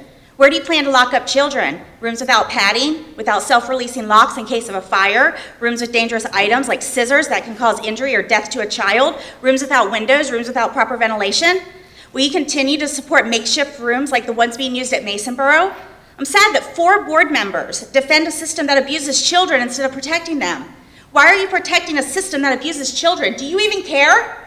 10 years ago, the OCR reported that our district was using seclusion for minor behaviors and that practices did not appear to be consistent with state law. I quote, OCR is concerned with the district's use of seclusion in situations where students' documented behavior failed to pose any danger of physical harm. In March, Disability Rights expressed concern with our use of seclusion at Masonboro and other schools. Star News reported the district was still secluding children from normal behaviors like walking around a classroom. And now the district wants to seclude kids anywhere they want, when for 10 years it appears you have not even followed state law? Have you lost your minds? Are you going to turn your back on our Black and disabled students, just as our district turned their back on children who are raped and sexually assaulted? I mean, that's what New Hanover County Schools does, right? When given a choice between abuse or investing in evidence-based best practices and following the law, the district chooses abuse. End seclusion. Protect children now. Do better. Gail Major. Gail Major. Patricia Kaluk. Patricia Kaluk.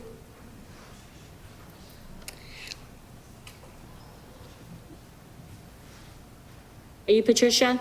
No, Linda. Okay, Linda Higgins.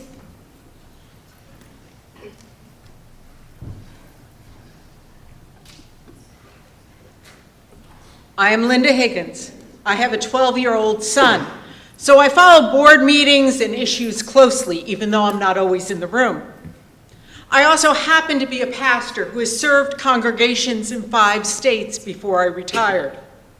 In each of those states, it happened that one of the issues my church and many churches were talking to the state legislatures about was the practice of solitary confinement and why it is so damaging and needed to be ended in prisons. Imagine my horror when I found out that New Hanover County, that the people being put in solitary confinement were children in elementary schools. You may call it seclusion, but it is solitary confinement. It may not last as long on the clock, but for the children, it is a huge trauma-creating time.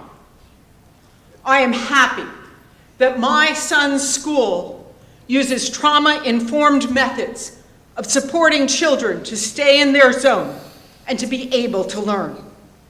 If you have teachers who need remediation so that they can use trauma-informed ways of supporting children, I suggest you get them remediation, that they need not continue the barbaric practice of seclusion. This practice, which we can see by where the rooms are located, is aimed at the most vulnerable in our schools, the children with special needs. It is harmful and it is completely unethical. I have watched as you've been given information over and over as to why and how you can put an end to this barbaric practice, using best practices going forward. End seclusion now, and find new uses for those spaces that support our students, not traumatize. Angie Taney.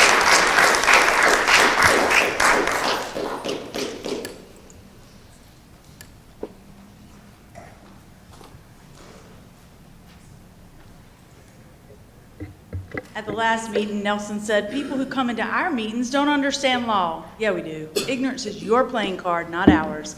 And if you're going to blindly follow attorneys, follow the ones whose loyalty lies in justice at least. If I was at the last court, I was at the last court hearing. Where were you? I'll recap from the attorney who represents victims, not pedophiles of political careers, as he reminded us that Tilly Gurley and Rick Holliday, former principals where students were sexually assaulted, admitted that they did not do enough to investigate claims then because they didn't know enough to do so. 14 and 15-year-old boys do not have the responsibility to report, investigate, supervise, or conduct interviews to determine sexual assault. 14 and 15-year-old boys should not be responsible for what adults do not know. That is your job, yet you deflect from the fact that the 7 of you control the situation and have a choice. No matter how you spin it, at minimum, John Doe 1, 4, 6, and 12 will remain on this lawsuit, and we should proceed without further delay on this trial. Adams prompts unharbored resentment and implies that lawsuits that highlight the shortcomings of a corrupt board are the victim's faults as to why you can't obtain adequate coverage for a field trip vessel. Then you lie and mislead parents again, tricking them into signing a waiver without sufficient coverage, one that your attorney says he's happy to answer questions about enforceability on in closed session where the public can't hear. Even Crable said this is fiscally and all kinds of irresponsible. What's next? Waivers to assume the risk of sexual assault to our kids?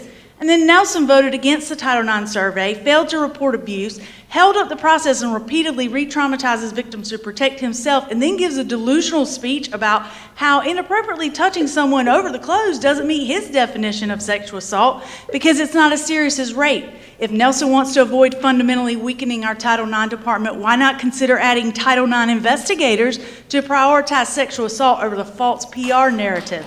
8 communication staff and 1 investigator seems unbalanced. Allow me to remind you to remember Judy Justice has always voted to protect victims of sexual assault. Tammy Wilson.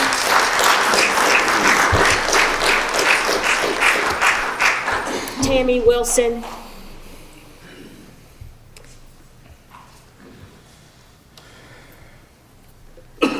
Good evening. I'm a parent of 2 15-year-old sophomores at Hoggard High School. The first thing I would like to talk about is safety. Friday before last, there were over 40 officers present at Hoggard. The way I found out that is from my own children. No email, no phone call, nothing. To me, this is unacceptable. Constant fighting, vandalism, disrespect of teachers, staff, and students. My son said he has never felt more unsafe at a school in his life. Hoggard used to be the school, the best high school in the county, and it has fearfully dropped. My oldest is 31 years old and graduated from Hoggard in 2010 when Mr. Spencer was the principal for 8 years. He was above and beyond the best principal and human being I've ever seen. He maintained control of his school. He knew who was on campus and why they were there, and if they didn't belong, he escorted them off. He treated all staffs and students with compassion and empathy. He meant what he said and said what he meant. Teachers and staffs were not afraid to reach out to him. We didn't need 360 to report anything because he was 360. We need to get back to this. 25 teachers left Hoggard last year, and it wasn't because of COVID. My sophomore daughter took 2 electives last year that 1 teacher left a week into school, subs from here and there. She took drafting where the teacher left not long after school started. Subs that have no idea the first thing about drafting, and then they were given an exam that dropped my daughter's GPA tremendously. My daughter is an honor student. She plans to go to college, and she works her butt off for her education, and this is just totally unacceptable. In closing, I've worked in transportation for 14 years. There's been a lot of changes in the past few years. As of now, we have no director. And I will ask Dr. Faust that if you please choose someone that is a leader. No one can be a great leader unless they genuinely care about the success of everyone on their team. Thank you. Scott Wilson?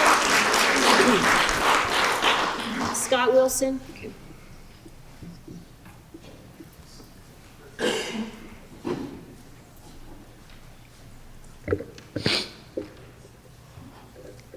I'm here to speak about 4302R. While I'm encouraged that the board has included it on the agenda tonight, I have serious concerns with the proposed wording from the policy committee. The current wording would eliminate the use of seclusion rooms, but not the use of seclusion itself. When my son was in kindergarten, he was secluded dozens of times in a makeshift seclusion room, not a blue padded room with a specially latching door like the ones we've become familiar with, but a small closet where staff would hold a gymnastics mat over the door opening, trapping him inside alone. These instances were never documented as seclusion by his school, And when we asked why, the fact that he wasn't being held in a seclusion room was among the reasons given. Ms. Varnum has made it clear in recent meetings that a child does not need to be in a seclusion room to be secluded. I want to read a short excerpt from an email from my son's teacher. I gave him the choice to sit down or he would have to go to the calm down room. He ran away and said, N-O. I took him to the room. He continued to push on the door and try to get out. When we looked in, he had had an accident. At no point did he let us know he had to go to the bathroom. She refers to a door, and it's clear they didn't have continued visual contact with him. And all this because he wouldn't sit down. Obviously, he must have been a danger to himself or others at that moment, right? What happened to my son was clearly against policy when it happened then. And we know that it isn't an isolated incident. Why would we expect our district to be any better now at following new rules that are written in a purposely ambiguous way?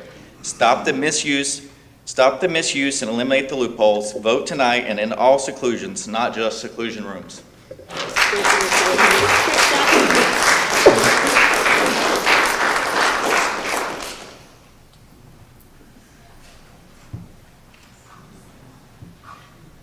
Don't worry, Nelson, I didn't steal the sign. I asked to borrow it. Nelson, you were quoted in the news as saying that this sign was libelous. I feel you were lying when you said that statement. Do you remember the vote against livable wages for support staff? I remember it, and so does the support staff. I also remember you voting against even asking the county commissioners for funding to cover a pay raise to $17 an hour for our educators. You remember the 3-3 gridlock vote that was caused by Ms. Adams storming out and not wanting to be the tiebreaker vote? You actually voted twice in that meeting against teacher raises. So how is this libelous? This is straight to the point. I cannot believe you had the audacity to act like you supported our sexual assault victims. Legitimately, these sexual assault advocates that are here, you fought us tooth and nail at every turn. Laney High School Stadium, for instance, you fought us on the renaming. You fought us on this new Title IX, the one with the Title IX with Fondling, as far as that one. You could have thought outside of the box with that. You could have added that policy elsewhere, but you said that it would bog down our Title IX investigative process. Y'all could have put an asterisk in there and told people to go to the back, like go to a different policy to get more explanation as to what could fall under sexual assault and battery. You didn't do it. You just nixed it. And you left room for coercion. You left room for victims to be re-victimized. This is why we continue to talk about this.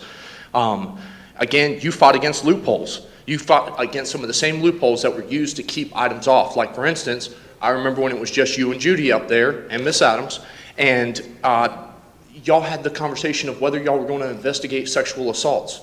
And I remember it being tabled for months because the chair continued to use her power to not place it on, even with 2 board members talking about it. We had the same thing happen multiple times. You fought against changing that policy that we now have in place that only gives us 2 policies to do it for. This sign is the truth, and so is it about the sexual assault victims. The Peter Frank victims obviously don't feel like you were supportive. You didn't even contact law enforcement. Mr. Sutton, your time is up. Y'all Thank have a you. good one. Doreen Cromartie.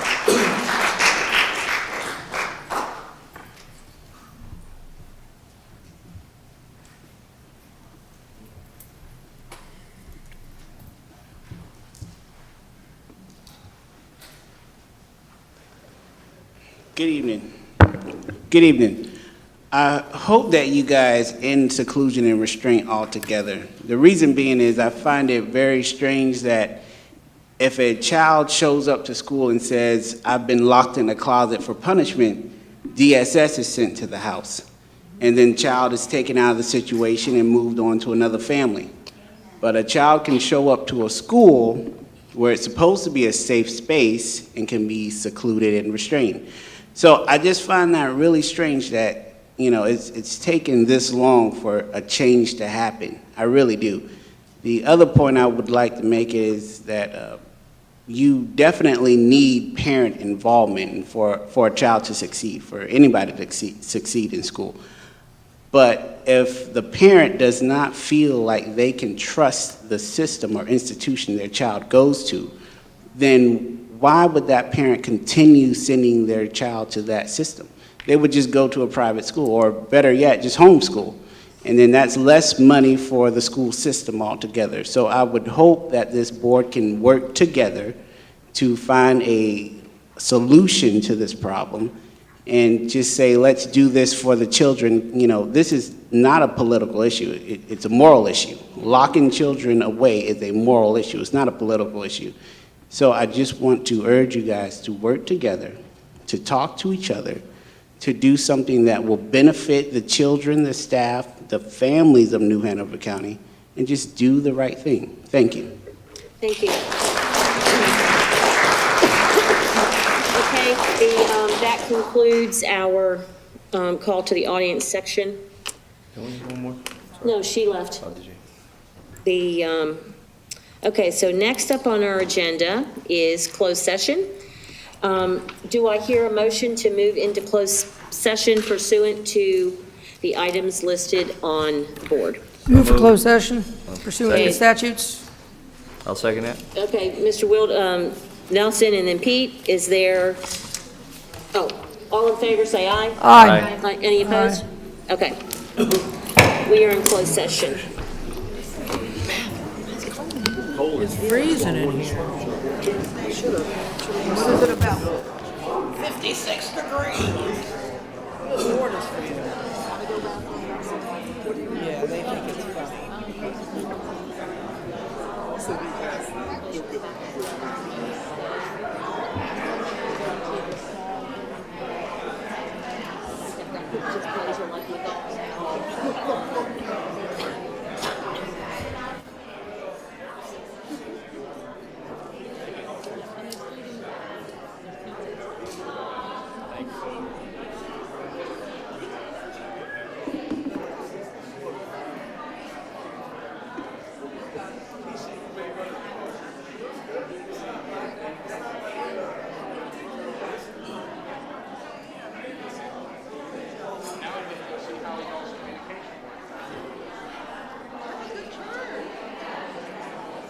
Okay.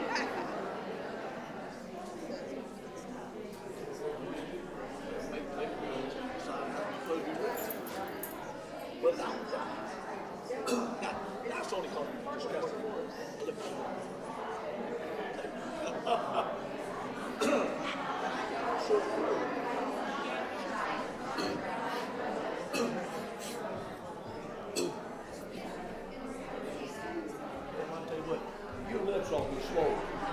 Because for the last 2 weeks, I've never seen anybody suck up so much in my life.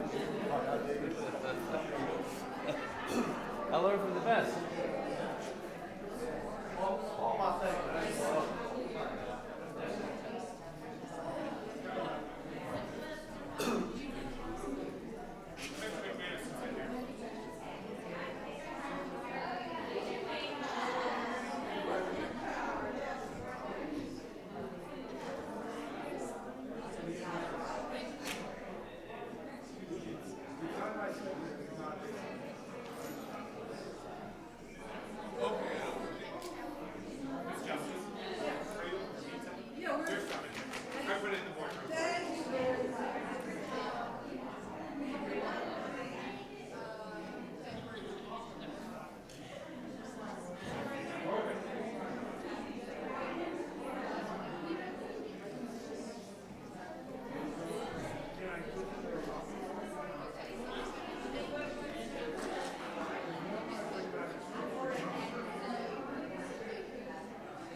Right.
She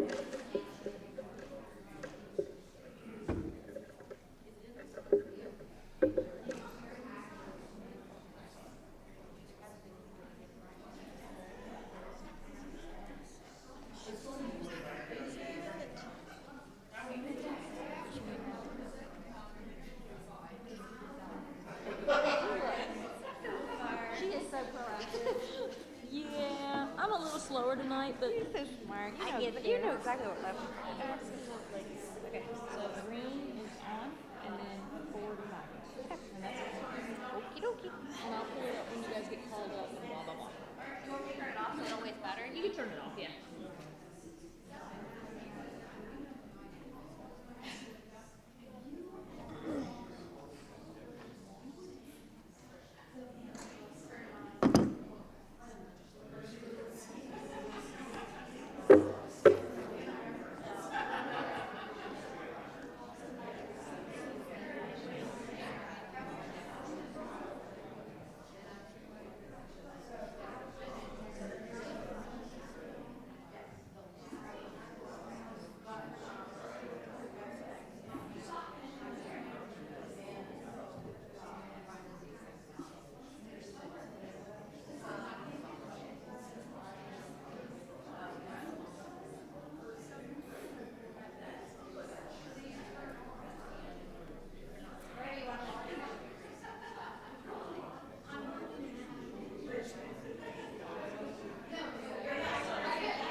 No, I didn't. It was. Well, I haven't sent these the third time today.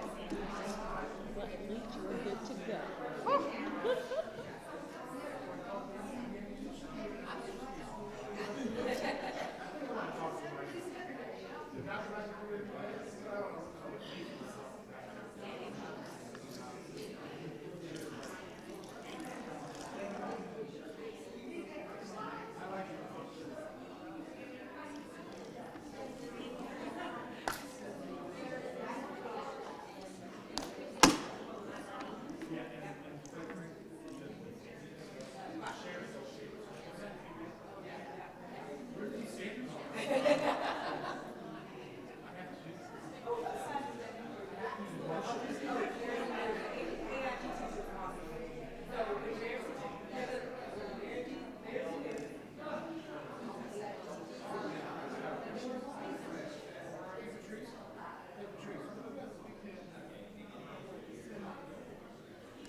Let's do it. I actually did look at the laptop.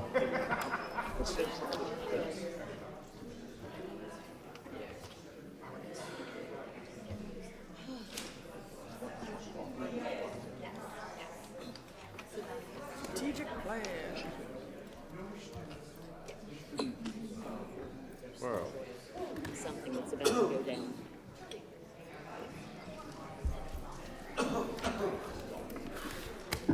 Census.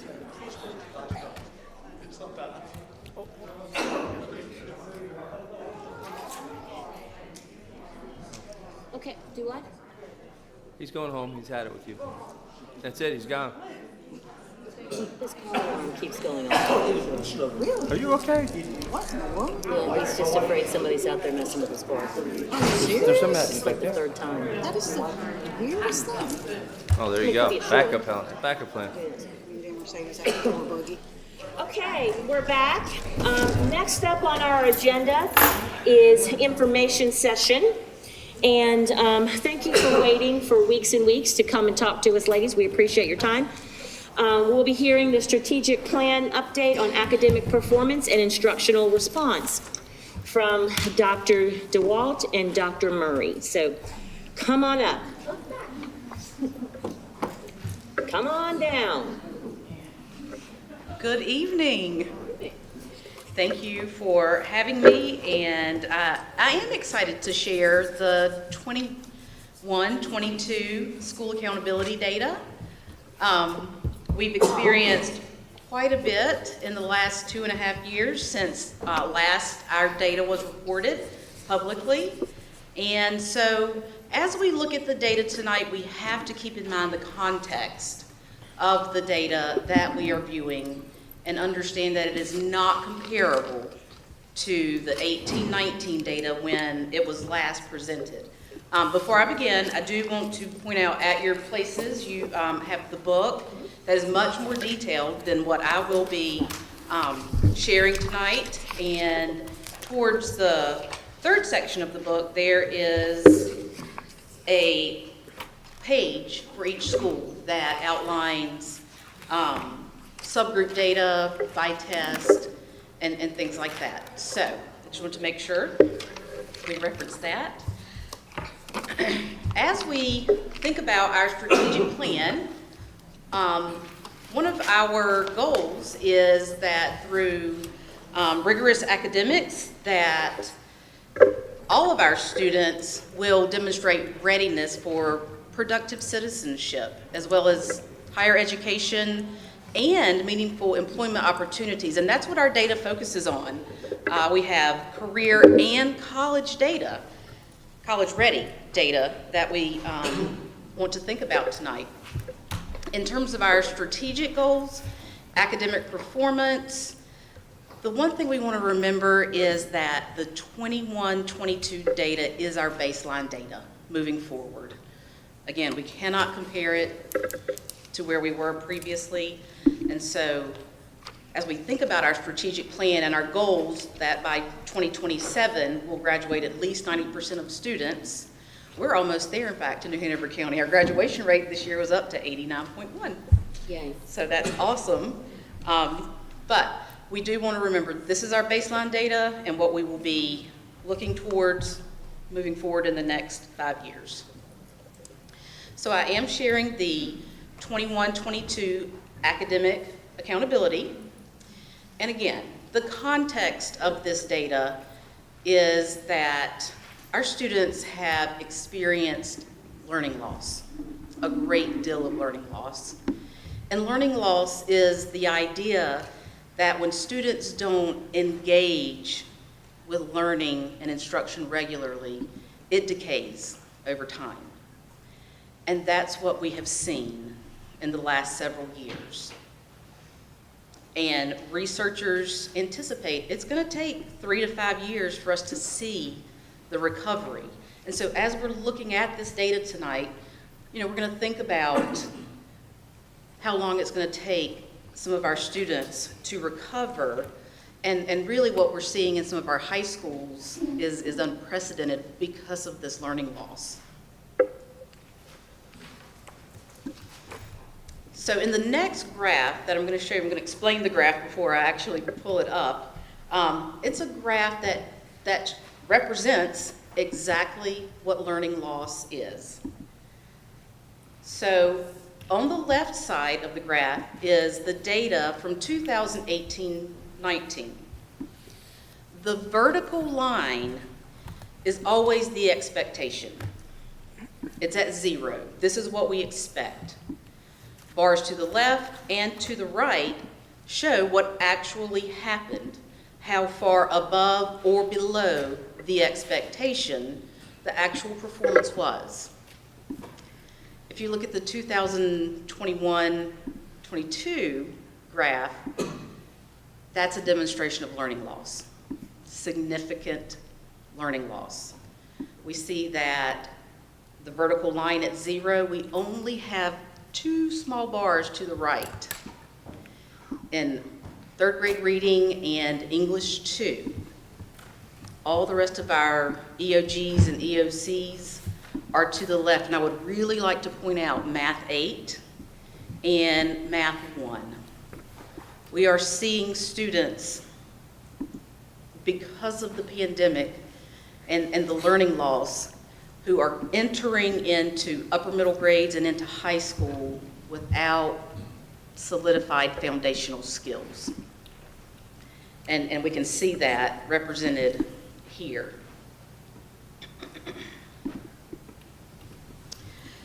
As we move into looking at ourselves compared to the state and other districts, our results are very similar to the state. Just as we showed a loss in academic achievement and an increase in schools maybe being low performing, the same has happened across the state and larger school districts. So this, again, while we cannot compare 2018-19 to 21-22, what I would like to point out is that we do see that sharp decline from 18-19 into the middle 2 bar graphs, and then we start to see that recovery.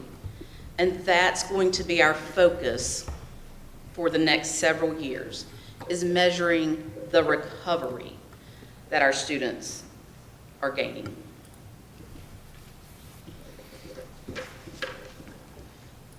This is New Hanover County Schools reading and English 2 data compared to the state. Again, we did see that little bump in English 2. English 2 has always been a strong suit for us. And again, we are beginning to see that slight recovery in our elementary and middle grades in reading. In math, math is recovering at a faster rate than reading. However, again, our Math 1 has really taken a hard hit in terms of our students coming in to the high schools, not with those solidified skills that we have seen in the past. And later in the presentation, Dr. DeWalt is going to address some of the measures that the district is looking at and implementing as we move forward. Science, again, has always been a strong suit for us and is showing that recovery. Biology, just as we saw with Math 1, our high school teachers are experiencing something unprecedented.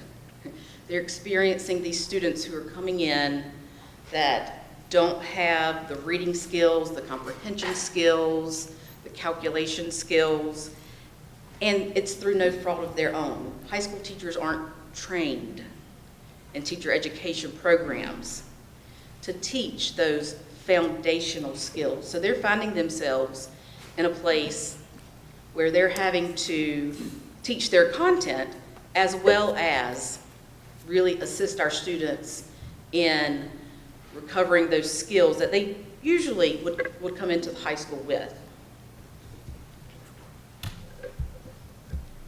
Our graduation rate, however, is a high point for us. In 18-19 was the first year we surpassed the state in graduation rate, and as you can see, our graduation rate has continued to increase, whereas the state's graduation rate has taken a dip in recent years. So even though our students experienced quite a bit of learning loss, of times out of school, our students were persistent. Our students were doing what they needed to do to recover their credits, and we see it reflected in our graduation rate. In comparison to the 12 largest districts, New Hanover County Schools still performs in the top 5 in every category when looking at the 12 largest districts. And those are the ones we really benchmark ourselves against. We're the smallest of the 12. However, we are performing in the top 5 in every category. And surrounding districts, we are still very much competitive with our surrounding districts in terms of EOGs, EOCs, and graduation rate.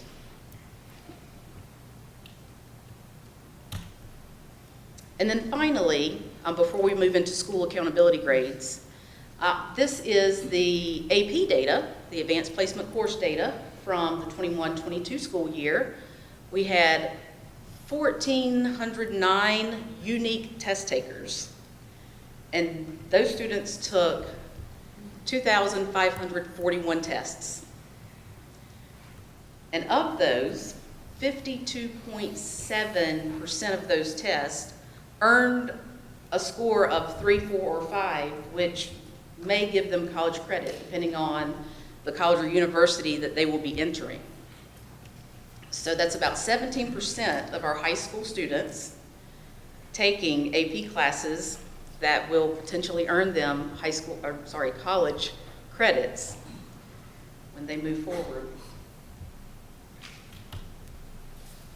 We're going to just refresh our memories about the school accountability model. It's now called the Every Student Succeeds Act. This replaced the previous No Child Left Behind Act. We've been working with the ESSA model since 2017. And the focus of the ESSA model is 80% on academic achievement and 20% on growth. And we've heard a lot about this in recent days. The state superintendent has sent out surveys asking for input into how North Carolina should reconsider our accountability model. Should we think about a 50-50 with achievement and growth? What other factors should we think about other than end of grade, end of course test, graduation rate, and things like that? But the data we will be sharing for tonight is based on the current model, which is 80% academic achievement and 20% growth. When we think about the academic achievement portion, we're thinking about the performance composite, which are the percentage of students that score levels 3, 4, or 5 on their end of grade or end of course tests, and also those that meet the career or college readiness indicators on tests such as ACT, on the work keys, math course rigor, and things like that. And again, that academic achievement is 80% of the grade. Growth is an indication of the rate at which students learn over the past year. The standard is we expect a year's worth of growth for a year of instruction. And there are 3 designations that schools receive overall, and they also receive a designation for reading and for math. And those are that we exceed expected growth, that we meet the expectation, or that we don't meet the expectation. And this is compared across the state.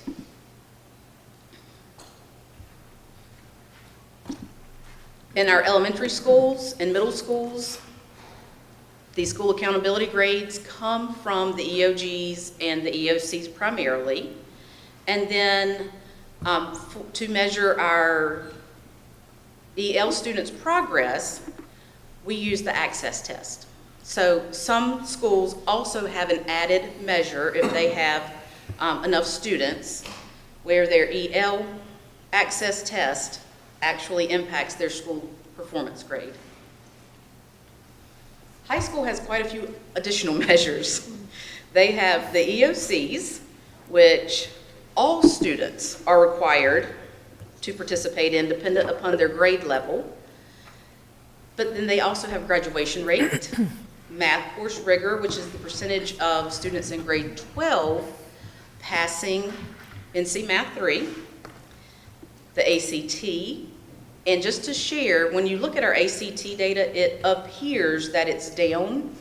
However, it's not. The standard increased. The minimum entrance score for UNC system schools actually increased from a composite of 17 to a composite of 19. And I would like to share that New Hanover County Schools is 8th in the state for ACT scores. So our students are really demonstrating college readiness, that's the ACT, and career readiness with the work keys. The work keys is the assessment that students that are, career concentrators take in the 12th grade, and they're able to earn workplace certificates. If they earn a silver, a gold, or a bronze, that allows them to go in and show potential employers, I have the skills needed, I'm ready to go, and it often allows them to start in a higher position. And I am pleased to share that New Hanover County Schools is 4th in the state in the percentage of students that earn these workplace credentials. That's great. And then finally, again, for high schools, we have the English Learner Progress Test measured by the Access. Similar to elementary and middle schools, it's the academic achievement portions that account for 80% of the grade. A little different for high schools. Their growth only comes from English 2 and Math 1 and 3. Biology is no longer a part of that. It was for some time, and we experienced some benefits from that. When the ESSA model came out, biology was removed as a part of the calculation. In terms of school performance grades, and again, in your booklets, every school has a page, their grade is outlined there. There's also a chart with all the schools listed. But just to kind of show how we compare to the state, New Hanover County has more schools that received school performance grades of A's and B's than did the state. However, what we did see, again, because of the impact of learning loss, is some of our schools that traditionally are B's maybe slip to C's or C's to D's. So we are showing that we have fewer fewer C's, D's, and F's.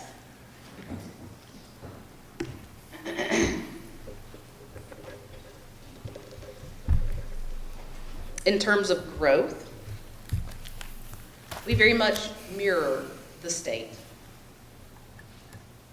32.5% of our teachers, 33% of our teachers don't quite measure up, or their students don't show the amount of progress that is expected for one semester or 1 year in a course.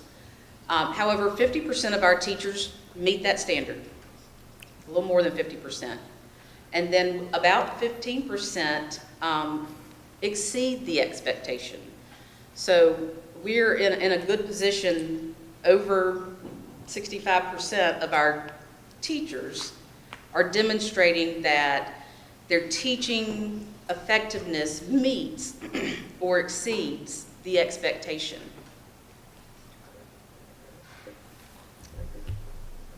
And you've already recognized these schools tonight. We had 6 schools in New Hanover County that exceeded the growth expectation.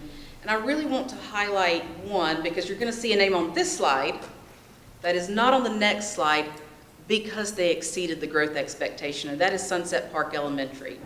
Sunset Park Elementary actually received a school performance grade of D, but because they exceeded growth, they are not considered a low-performing school. And I just want to point that out, especially on this next slide. Sunset Park is not there. Since these scores came out in September, the media has continuously said that we had 13 low-performing schools. We do not. We have 12, and that is because Sunset Park exceeded growth, even though their school performance grade was a D. So that means their students are making up that progress at a faster rate than other students. And for that, they absolutely should be congratulated. For the next, or let me ask if there are questions before I ask Dr. DeWalt to come up. Yes, sir. Oh, okay. Would you, in case I think there are a lot of people that may be watching and don't realize exactly how you measure growth, can you explain the EVOS model to us briefly? Briefly, yes. Briefly for the next hour? No. Yeah. Essentially, students are put into categories where they are compared to students who start the year at the same place they do. For instance, if we all start at a level 3, I'll just say a level 3, then we're going to measure ourselves against that same group of students at the end of the year, because we all take the same starting assessment, we all take the same ending assessment, we are all measured on the same standard course of study, and so the expectation is that we should perform similarly. The difference is the instruction. And so at the end of the year, and this is why growth measures don't come out until after all the data is collected. And that's why we see these grades coming out so late, in September, October, sometimes even, is because all the data has to be collected so they can then measure those groups of students. So again, we take the same test at the beginning, we take the same test at the end, and then we look at our cohort to see if we progressed, if we didn't quite measure up to the average, if we did much better. Yes? Just have a, because you may not be able to answer this, but I'm looking at the growth status pie charts that you had. Does it take into account like turnover of staff? Because I know that that's been an issue in our state. So how would you measure? You're just measuring basically how students do, not necessarily on the consistency of the staff. That is correct. Other places like the school report cards that are published by the state do give information about turnover rate and things like that, but no, growth is strictly measured based on where students start and where students end. Teachers receive individual growth measures, and that does take into account what percentage of the school year the teacher and the student were assigned to each other, and how much of the instruction the classroom teacher actually provided versus if a student receives additional services. Thank you. Madam Chair? Yes. Just a quick question, and I think I know the answer, but I just want to make sure I'm correct. Would you concur that because of the 3 to 5 years we need to make up the education, we really need to focus on the core subjects? I will say that our school accountability grades do come from, the measures do come from those core subjects. And so that is what the public sees. And so along with all areas, but absolutely the reading and the math are how we are measured. And again, that is why the state of North Carolina is looking at what other measures should we be looking at. I forget, there was an incredible amount of response to the survey that was sent out recently asking for input from the public.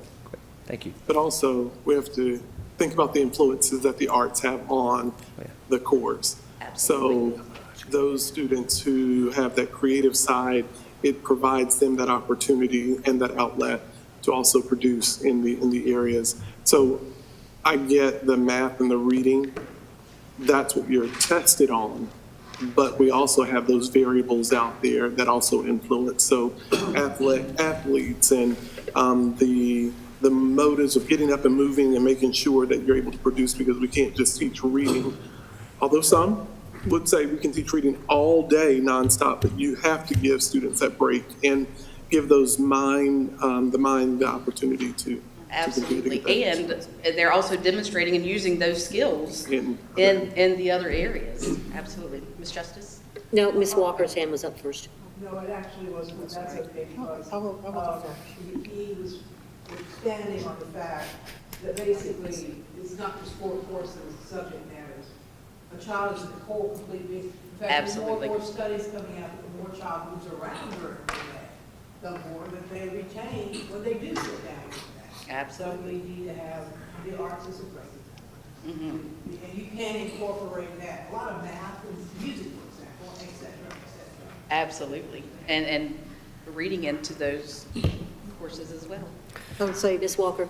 thank you, because a lot of the measurements are on how they achieve on testing and that. There is no measurement for how they're doing mentally or what else is going on. So it's kind of hard to even consider that. I mean, we consider it because we talk about it, but like there's nothing that's concrete that says, you know, how the child is coping. So, I mean, and I know that that's got to be a big part of how they do as well. Not just the teaching, that's important, but I mean, the arts as well. I mean, and they were going outside.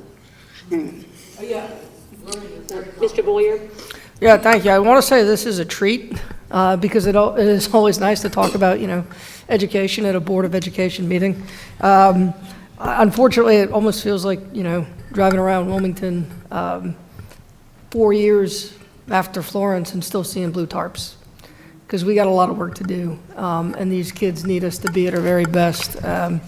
You know, just real quick, and I've been saying for years that, you know, the student support piece right now, to me, is the most important piece we have, because these, the SEL stuff, the social, emotional, the behavioral needs of our students, they're not replacing core.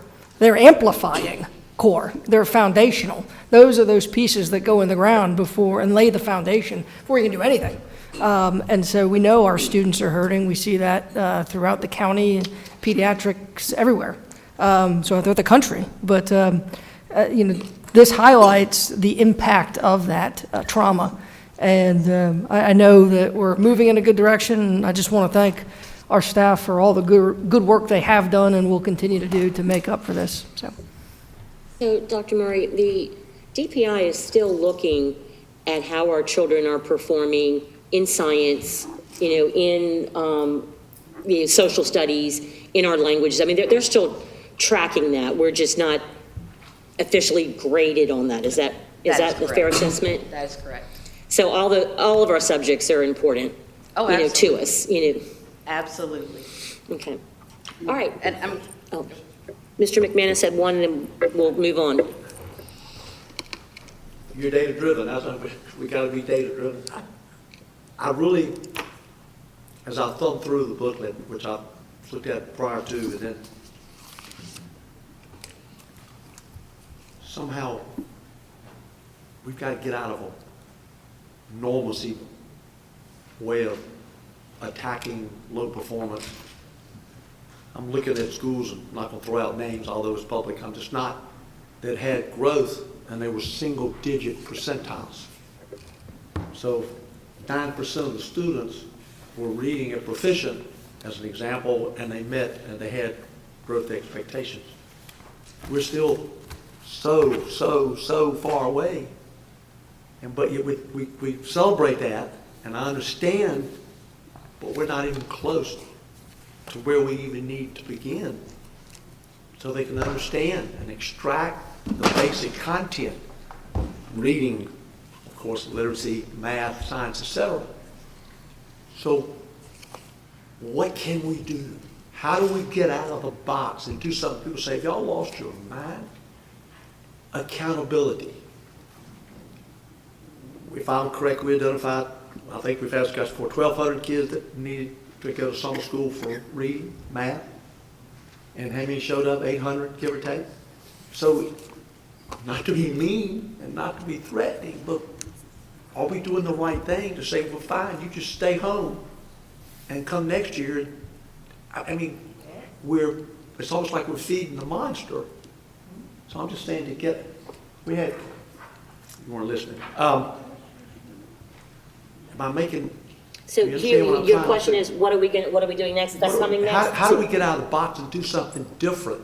So I'll take that question. So one of the things when you go back to those schools that are up there, and so this, the school that had the single digit, and then they made growth. So what the loaded question is, exceeds, meets, does not meet.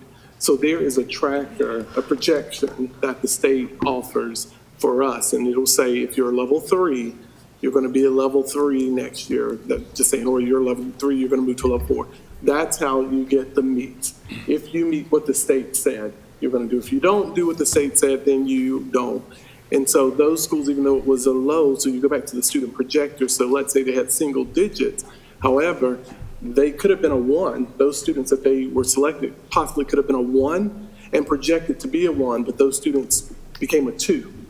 Although they still didn't pass it or weren't proficient on it, they still grew. So if you exceeded that, then you got points to it. So it's not that they're not doing what's right. Some of our kids come in, kids come in at all different levels.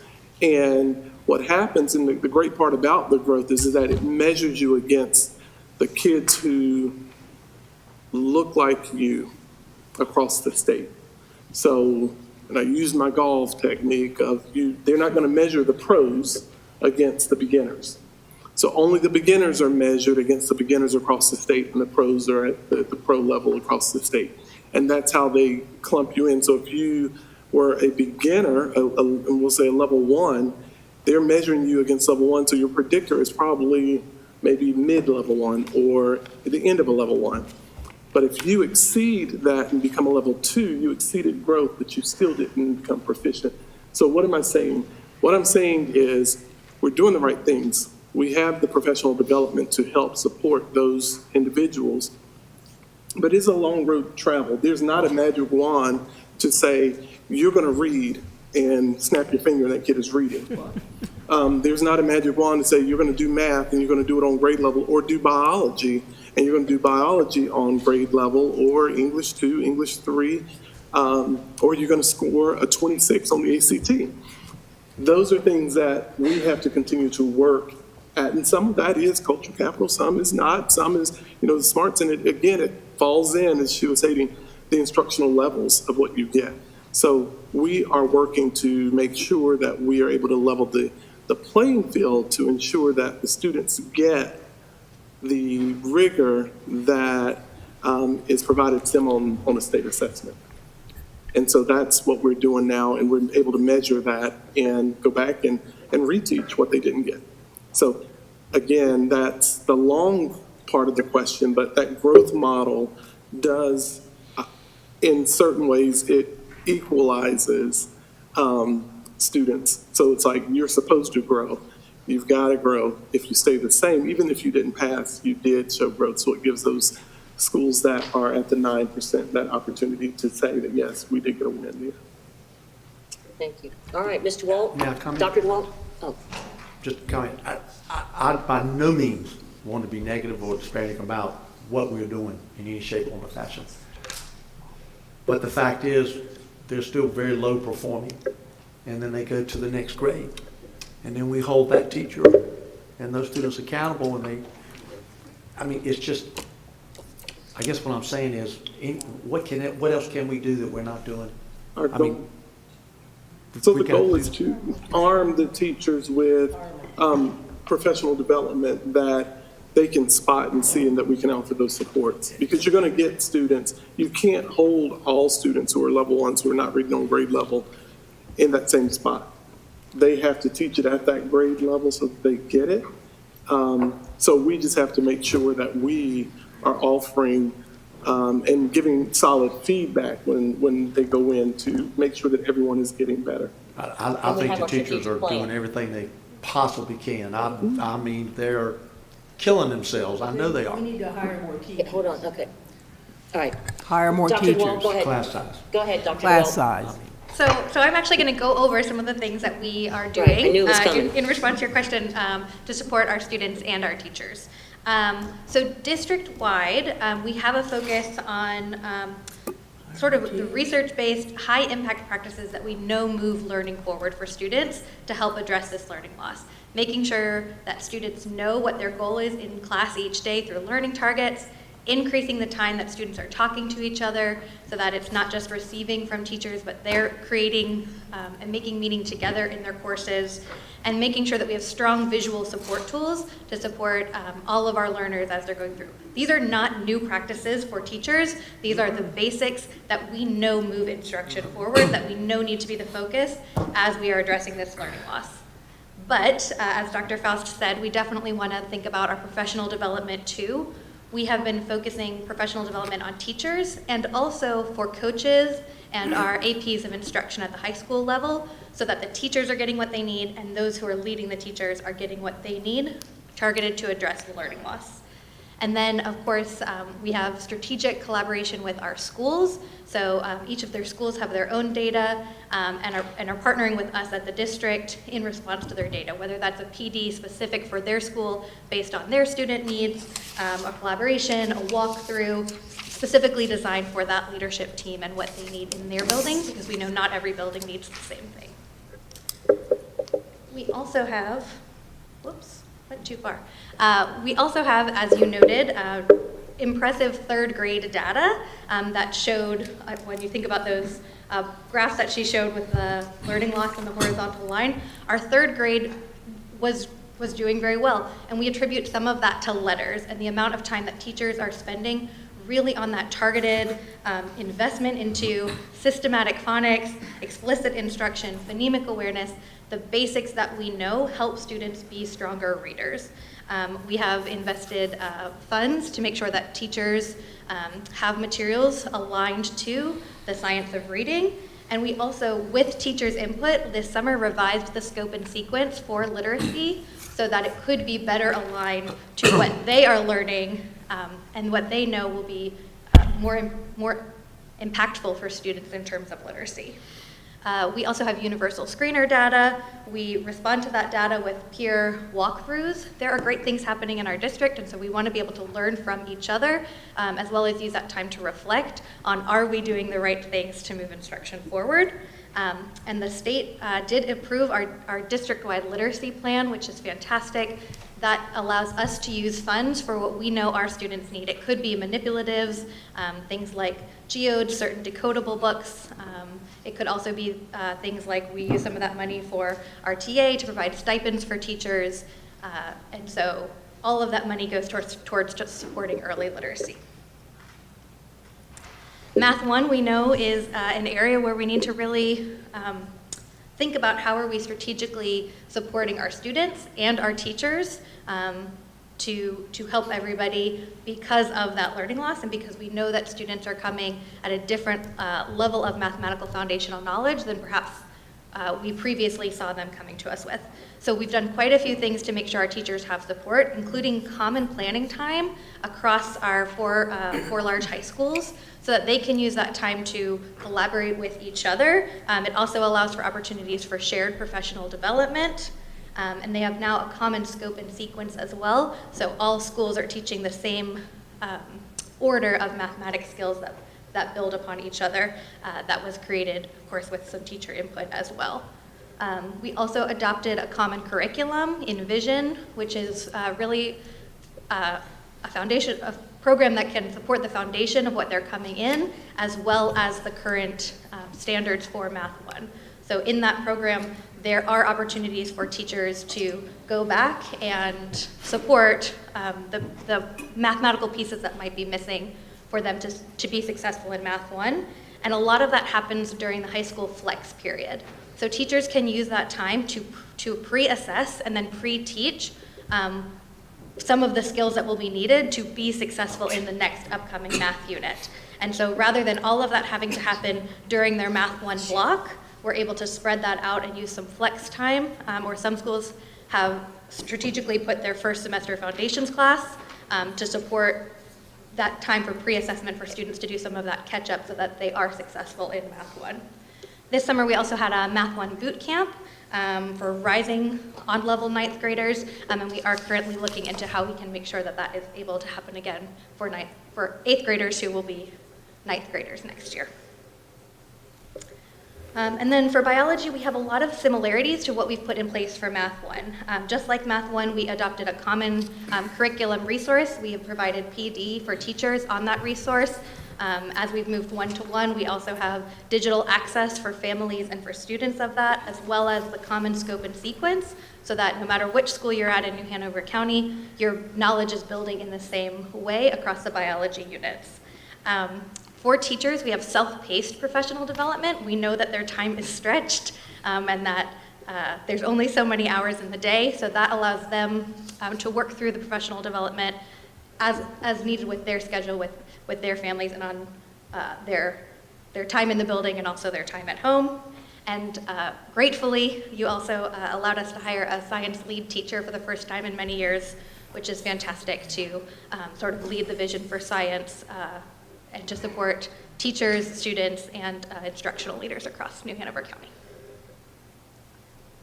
Do y'all have any questions for me about those items? Yes, Ms. Justice. Okay, honestly, a lot of this sounds like teachers are just stretched between all of the professional development and all the extra things they're expected to do. It sounds like it's taking place during their planning times, these PLCs and all this. And you wonder why they're struggling so much? Is that a consideration that's in discussion when you talk about all of these implementations? Yeah, so we've been trying to be very, very strategic about when we provide the professional development on designated work days during that shared time, for example, that Math 1 teachers have. For the biology PD, we made it so that the trainers went around to each school during their designated time so that there was not an additional lift put on teachers, and so that we can honor the time that they have, absolutely. But the truth is they're cramped no matter what, and they're trying to improve. They're trying to improve the students, but this is on them. They're doing it. They're the ones that are working the hardest, because you're adding all this on to them in order to work with the kids. Our teachers are working incredibly hard, of course, yes. And then we also are providing professional development for the coaches and the APIs, so that they are helping to lift as well, so that it's not always falling on the teachers. And I appreciate that. I mean, I'm not joking when I say we need to hire more staff. There's a huge shortage. Mr. Wildebohr? Just a quick question, back to Math 1, we've invested in a high-quality district-adopted common curriculum. We did, I'm sure, but I wasn't sure, if we got input from various teachers on that, or is that something that was decided at the district level? That was before I was hired, but I do believe that there was a process in which high school teachers as well as high school principals provided input into that process. And I think we're hearing later tonight from Dr. Faison about curriculum development, so that might be a question that you can ask again, or maybe she'll just offer that straight up. Okay, and of course, I'm sure this plan is following our strategic plan, because that's what went into the strategic plan. So we appreciate that, because it's a lot of work to manage all that stuff. So thank you. Okay, yay, done. All right, so next up is an update from the calendar committee. Dr. Faison. I'm fortunate I get to work with those ladies each and every day. So fortunate about that. I am here to provide you with an update from the calendar committee. The calendar committee met a couple of weeks ago, and they asked that we bring 2 calendars to you, and I'll let Mr. Boyer jump in if he wants to share anything else before I. Thank you, Dr. Faison. One sec, too. Just don't forget that Mr. McManus is Yes. also on that calendar committee. I'm sorry. I apologize, Mr. McManus. So the calendar committee this year gave its input on some ideas that were competing and, frankly, impossible if we were to keep in guidance with our state statutes, which mandate a start date on the Monday closest to August 26th. In order to meet all of the recommendations that the committee was putting forward, all the ideas that they wanted to accomplish with this calendar, they had to present to you guys, to us, a calendar that, doesn't conform to the law. So I want it to be very clear that this is not the recommendation, nor was it the advice of our administration. This is what came from the calendar committee, and there are two options that Dr. Faison will discuss. Mr. McManus, did you want to say anything? Well, the calendar committee took their time and amazingly made a decision in that one day, and you led it. Thank you very much for what you did. Chair of the calendar committee, my job, the reason I'm on the committee is just to make sure that what they say is transferred as was said, so there wouldn't be any questions. We have two calendars, and as we said, one of them begins before the state recommends that we begin. There's several school systems that have done that this year actively already, and more for next year. So maybe our attorney might want to address that, what that means in our choice of calendars. And that's where we are.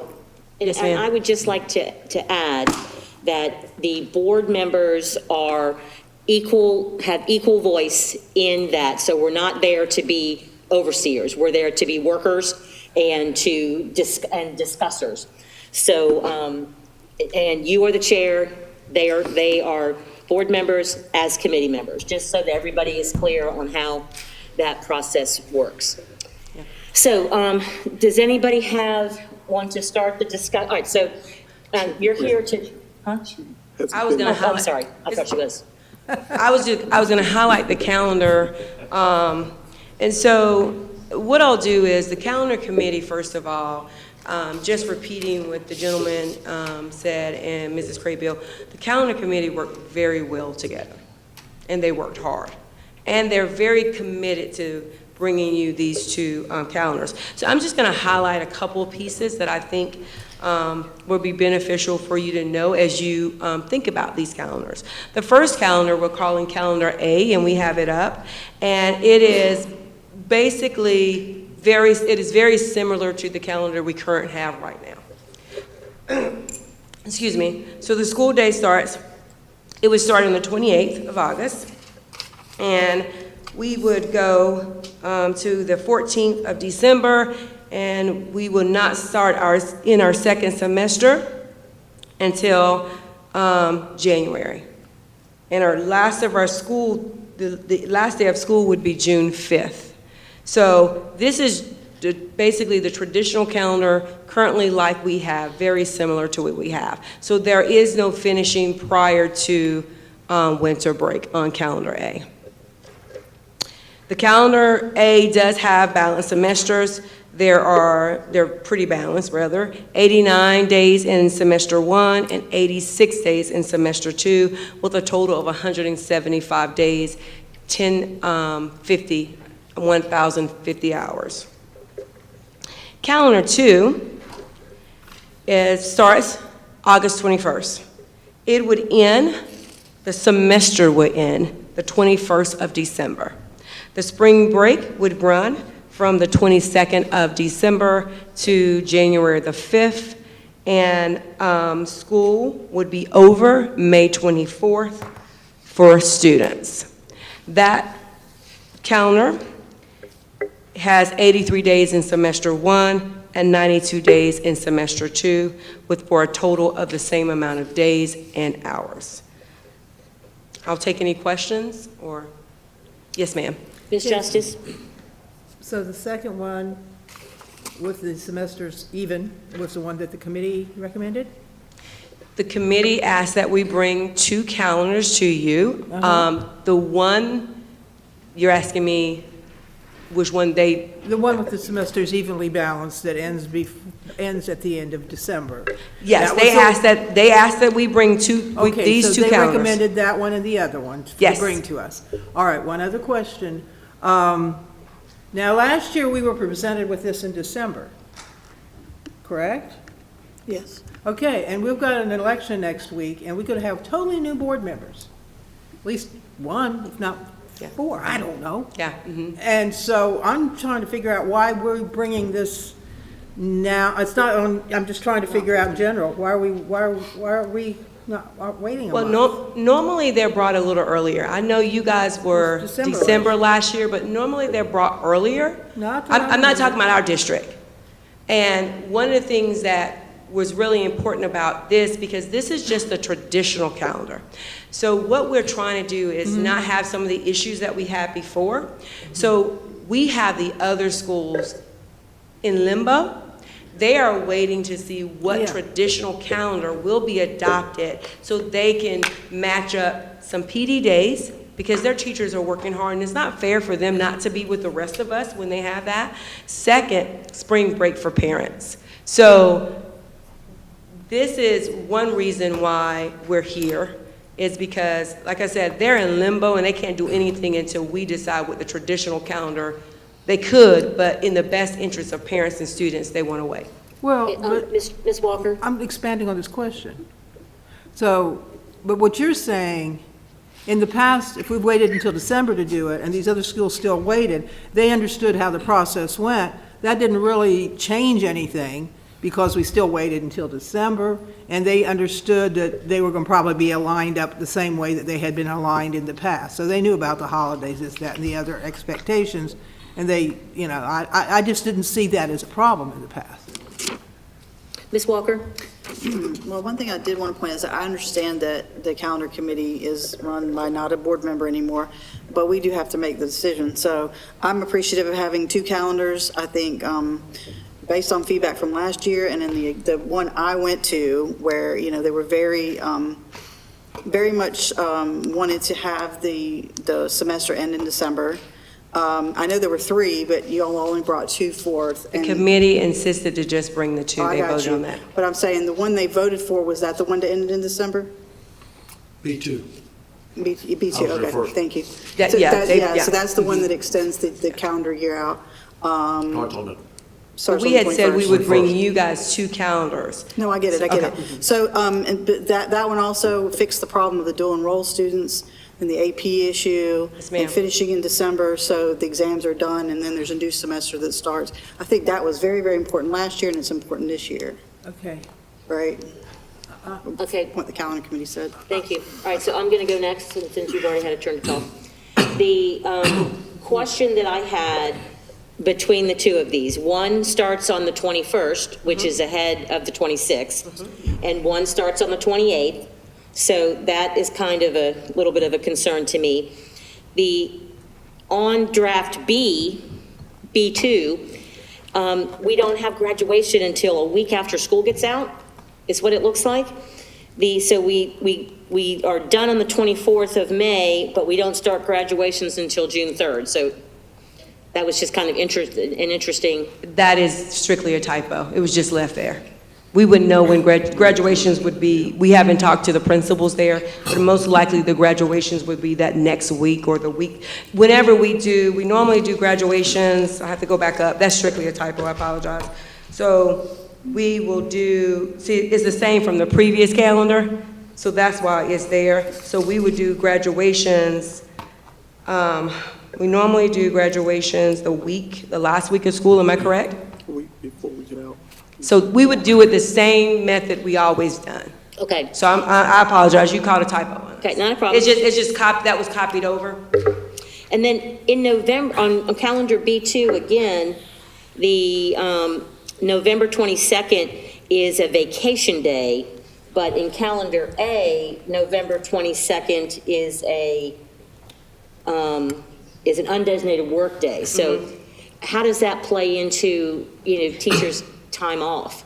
It's the same. It doesn't really affect the teachers, because one is a vacation day, because we have to give teachers a certain amount of vacation days. So we had to, and I have all my notes with that, but we had to make that a vacation day so they would equal up, but the teachers here would have an undesignated work day. So they still have the same amount of vacation days, if you'll look at the.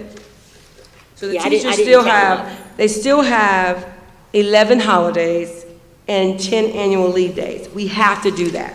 So they still have it, but the way we had to play with the calendar, Okay. we had to change. And, you know, this day might be designated, this day might be undesignated, this might be an annual leave, this might be vacation. We have to go by and make sure they have the same amount, but we make it, because the days were changing, they might look different, but teachers still would have that day. Of course, it's an undesignated day on this calendar, whereas this day is an annual. But then that means another day that was an annual is swapped. Dr. Faison? Dr. Barnes, were you trying to jump in? Oh, I was just going to make sure the numbers were clear. I was just going to jump in and help. Every teacher contract has to have 215 days paid in it. Of those 215, 11 of them are federal holidays, 10 of them are annual work days. You should have that information. Have to be teacher work days, 2 of them undesignated, 7 of them can be whatever. Thank you. Mr. Waterboard? So I'm correct, if one calendar has kind of the plus, you do a fourth delta of ending before the holidays or Christmas, and that way there we have testing before that. The other one has, because wasn't that the big thing? That was it. That is the major difference. You have one calendar that ends that semester, and you have one calendar that is currently like we have now. That the semester went in January. As a balance. And the semesters of B2, because the committee has said, let's start the 21st, those semesters are pretty balanced. They're not perfect, but if you didn't do that with all the movement, when we looked at it, instead of the difference of 9 days, it would be a 21-day difference, so over a month. Ms. Justice? Okay, I think I was confused before, and you, both of you over here, Hugh and somebody else said, that so there was a recommendation from the committee to go with the calendar that ended on December 21st. No. Okay. Just ended on December 21st, I'm sorry? I thought you said that there was no recommendation from the committee. The committee is bringing, so this is what the committee decided. We had said, when we would look back at the policy, it said to bring you 2 calendars. It said calendars. So the committee was charged with bringing calendars. The committee wanted to bring these 2 calendars. They do have a preference. Which but one? they brought these 2 calendars. Which preference, please? Like Mr. McManus said, B2. B2, so the one that ends before January. Semester break. Right. Yes, clearly. Thank you. I Yes. just want all Yes, clear. but because our policy says we bring you 2 calendars, and because this calendar begins the 21st, the committee brought the 2 calendars. Thank you. Mr. McManus? I just want to say, at the committee, it was very relaxed and vocal. As a matter of fact, these 2 calendars, where teachers would say, well, I think as teachers, it would be better if we switch that to a work day or a Exactly. vacation day, and then everybody looked at the numbers, et cetera. We had 2 parents that were very positively vocal. I mean, people spoke their mind and arrived at this. And if I remember, Mr. Boyer and I didn't say a word except at the end. We had, I said one thing, I'm here to support you, that's it. I mean, so we did not influence anybody, I don't believe, at all. So on calendar B2, the December 22nd is the last day. I mean, December 21st is the last day. That would be the last day for the Okay. semester. And Yes, in ma'am. other grading periods, the time to do grades is the next day. We give the day off. So since the very next day is a vacation day holiday, then that time is transferred over to January, so Yes, they don't ma'am. do their So- grades Yes, before they ma'am. leave for That's the why you have holidays. the 4th and the 5th. They have other times, but the 4th and the 5th, that is what that's for. Okay, and so how do we reconcile the difference between nine days difference in instruction from calendar draft A to draft B? The other calendar, we have 3 days. Is it perfect? It is not perfect. The committee felt that this was the best calendar for students. So the committee realized that there were some differences in the semester days, but they felt that the time frame of the difference versus the time frame of when we were ending outweighed. So I'm bringing you the committees. That's what the committee thought. Ms. Justice? Yeah, I just want to make a note here as far as grades being due as opposed to a vacation day and the first couple of work days of the new semester. That's because they got that break in between. They can take their time. It ain't the crunch on the last day. That's all that's about. Teachers must have been on that committee. Good for them. Any other comments from anyone? And so the committee didn't have an opinion on presenting a calendar that was not in keeping with state statute? No, the committee actually discussed that, and the committee felt that it outweighed. I mean, you can listen, they asked those questions, and they just felt. No, I'm gonna watch the video. Yeah. I mean, I watched a little bit of it. Yeah, the committee felt that it outweighed. The benefits of the calendar outweighed that. The committee was very passionate about what do we do to try to change the law. But yes. Okay, so do you want us to approve this, or do you want us to just mull it over until to vote on in December? I would say to you, it's definitely your choice. It's here for information, but I do need to make everybody aware that the other calendars cannot move forward until we get this calendar. So of course, it's the board's decision. Okay, well, so time is up.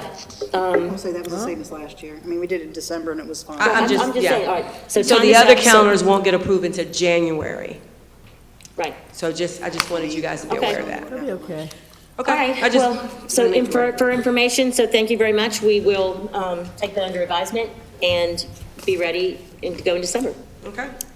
Okay, so next up is the overview of the curriculum adoption process. So I just wanted to share with you guys an overview of the curriculum adoption process based on the feedback that we're receiving from the principals and the teachers K-8 about the additional resources they have to pull and supplement for our current adoption. So I want to walk you through this. So I'm just going to share with you, if you will, oh, I've got the clicker, sorry. So with any adoption, we would always begin with surveying schools. So we will begin by surveying our teachers to make sure, because we're hearing this feedback, we're hearing this, but surveying teachers is a different process. So you want to survey teachers. We've already talked to some principals. We talked to teachers too, but we would survey them. If the survey were to show that this is where our teachers want to go, they want to explore this is what we're hearing, and we see the survey validates that, we would start with the request for proposal process. The next step, and I'm going to have to look down here because I can't read that from up here, is we would review the bids and set up the vendors.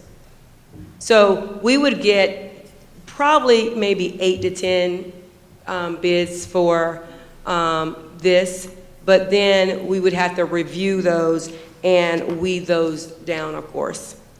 A vendor fair, teachers would have to vote. The one thing that I want to share with you with this process is this process, this is not a Patrice Faison or an administrative process, or even you guys until you say this is it. This is an inclusive process with our teachers, our parents, our curriculum committee, and our stakeholders. So you see the teachers would be there, and then we would actually talk to the curriculum committee, and they would be a process, part of this process, along with our parents and the board. And then, of course, lastly, if we get to the point where we need this, and this is what people do really want, and it would be, materials would be received and the PD would begin. So I just wanted to show this process to you because our teachers have, and our principals have really been struggling with all the extra supplemental work they're pulling and needing for our current adoption. I'm sure if you've been out in schools, you've heard it. Yeah, I'm sure you have. Yes, ma'am. Now, these vendor fairs, I've done this in the past many times. These vendor fairs, I've done these different ways in the past, and we even got rid of them for a while. This has been a very strange 10, 15 years. What is it a combination of online, How did they present to the central office and to the teachers so that they So- can have a chance to review and see what they're doing? Yes, ma'am. So that's a very good question, and it is a combination of online, it's a combination of in-person. So what we plan to do is, I could tell you what I think, but the biggest thing is we have a curriculum committee meeting, and we want to bring to the curriculum committee, what does that process look like, right? We know we want to give teachers online options, but we're also going to give options for our stakeholders, not only online, but also in person. So the curriculum committee would help weed out what that looks like. But it would be both. They would have the both avenues to look at this and make some choices. I know in the past it has central locations in different parts of the state. Are they coming here, or would people be going there? Or, but I guess that's something we'll be talking about. That's what we would be talking about in the curriculum fair. Now, I will tell you, we expect each vendor to the vendors would send it to each school. You know how they do. They send each school a set that they can look at, and so the teachers can really look at and kind of get engrossed in the adoption. Do we get to keep them? You know, some of them do and some of them don't. You know how that is. Mr. Wildebohr? Do we ever get to, like, maybe if we have two competing companies that are very close, do we ever, have, maybe Pine Valley Model 1 and Sunset Park, use the other one for a year and then report back maybe to the, the committee or whatever? The only issue with that is when we are supporting them in our PD. So what we hope to do and what most districts do is we narrow it down. First of all, we're going to use NAEP, right? So we're going to let NAEP also help us, our Nation Educational Report Card. So we're going to look there and see. And that survey that we have, and I don't think do I have the survey? The survey that we have, the teachers will highlight what's important to them. So you want to be consistent as the district because it helps our teachers and our coaches and our principals. So it's like we want to get it right with the one. And that's why we involve so many people to help us weed it out. Okay. Okay, any more questions? All righty, thank you. Thank you, Appreciate your guys. time. Okay, so next up on our agenda is consensus items. Do I hear a motion to approve the consensus items? So moved. That's Mr. Boyer. Is there a second? Second. I'd like to pull something out, please. Hold on. Nelson. Okay, what would you like to pull out? Number C. Letter C? Yeah. Okay, letter C. All right. So would you amend your motion? Move to adopt the consensus items without the letter C.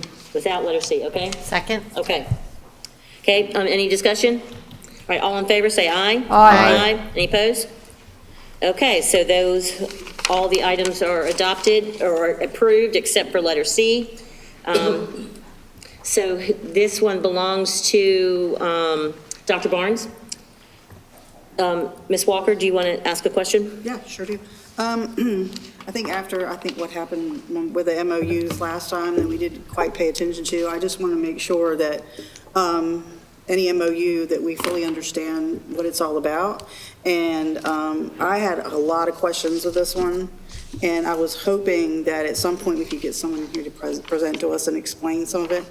Are you going to answer I can certainly do my best. as a representative of the company? I can't answer it. I don't think I can speak to that exactly. I can maybe take 'Cause- the questions and get some answers. Yeah, okay, so, because I have a few, and I was hoping, I don't know whether it would take a motion or not, to ask if the organization can come and give us a presentation and answer questions, because I don't think they'll get answered tonight. Well, go ahead and ask some questions so we can Well, figure it that doesn't out. say whether it's a 501(c), doesn't say what kind of nonprofit. I generally support these initiatives, because it does, align somewhat with our strategic plan, but I would like to learn a lot more, because like I said, the questions are, one, are they a 501(c)? Doesn't specify. There are questions in here about we provide the space. It doesn't say who is a designated staff member. There's a bunch of other questions on here too. Let me see. We provide space, internet access, telephone, and other needed physical resources. And then the other question is about data sharing. I mean, there's just a lot I don't think you'll be able to answer. Sure, well, if it would be okay for maybe you guys to submit your questions, and I'll get answers to all that and then re-present if you like. Okay. Can I just send them to you? That'd be okay? However, the board decrees, or, Yeah, I'm at the will of the board, is what I Send meant it to to the board, say. yes, Okay. I'll compile them all. Okay, thank you. Mr. Boyer? Madam Chair, unless there's something pressing, I would move, and staff can answer this, but I would move to table item C and move it to a separate agenda. Second that. Lay it on the table? Yeah. Until when? The next December board Excuse me, meeting. Mr. Boyer's talking. I'm sorry. The December board meeting. December. Because if we can't get answers, we don't Is need that to right? really go over it. I wasn't talking. Mr. Weber, you're like laughing at me over here. I just raised my hand, I didn't talk. The motion to lay on the table would delay consideration until later in this current meeting. No, If the to board's December goal is meeting. to consider it at a future meeting, it'd be a motion to postpone. Motion to postpone then, sorry. And I'll second that. Send Okay, questions. Mr. Boyer, Mr. Boyer. Okay, Ms. Justice, did you have a question about the holding it till next time? Yeah, I was just going to clarify, I think that possibly if you could get a representative here, in case when you answer the questions we give you, we find more, just so we can get clarity, so there's no, it's all transparent, accountable, and all that I'd good be more stuff. than happy to invite them, sure. Yeah. Mr. Weber, I have a question of you. This MOU looks to me to be pretty much standard with the other MOUs that we approve on a regular basis, and we don't always have a direct person assigned to that. So, I mean, does this look out of line? Is the kind of nonprofit that it is important to us for some reason? I have not been asked to review this particular MOU, but I'd be happy to do so prior to the December meeting. Okay, so the motion is to, tell me again, to postpone the discussion until the December meeting. Okay, And I second it. okay, I got that part, I just didn't, I wrote motion to and then quit writing. All in favor, say aye. Aye. Any opposed? Okay, that passes. Next up on our agenda is policy consensus. Mr. Boyer, you want to lead that, please? Thank you, Madam Chair. The following substantive changes to the North Carolina School Boards Association to existing New Hanover County Schools policies are for amendment and approval. The list is there. I'd ask for a motion to pass the consensus policies unless somebody would like to take one out. I would like to, Madam Chair, I'd like to take out 3620 because Okay, pull out 3620, and what do you want to do with it? You want to talk about it tonight, or you want? Yeah. Okay. 50-30. And 50-30? Thank you. Okay, so, got a motion and a second, so, all in favor of pulling those two, all in favor of approving the policies as presented, with the exception of 3620 and 5330? 50-30. 50-30, sorry. Say aye. Aye. Any opposed?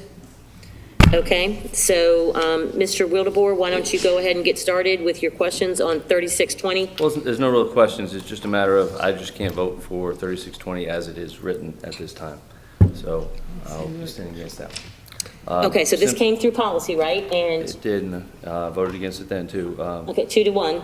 Well, I still voted against it too. Okay. But it's because of paragraph, what did I write down? Section B, paragraph 5. So I stood against that before and I continue to. Would move to Transgender pass students. 3620. Second.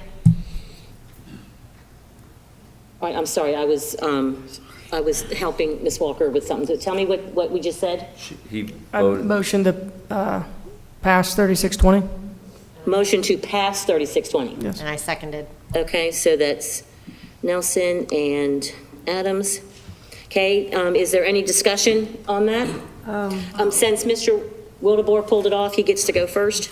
well, again, I just disagree with 3620. As I stated last time we discussed this policy, for a variety of reasons. Mr. McManus had shared the coaches' concerns. We, again, to my knowledge, are the only county in the state that have this policy. I've not been corrected in that area yet, so I think we are the only one.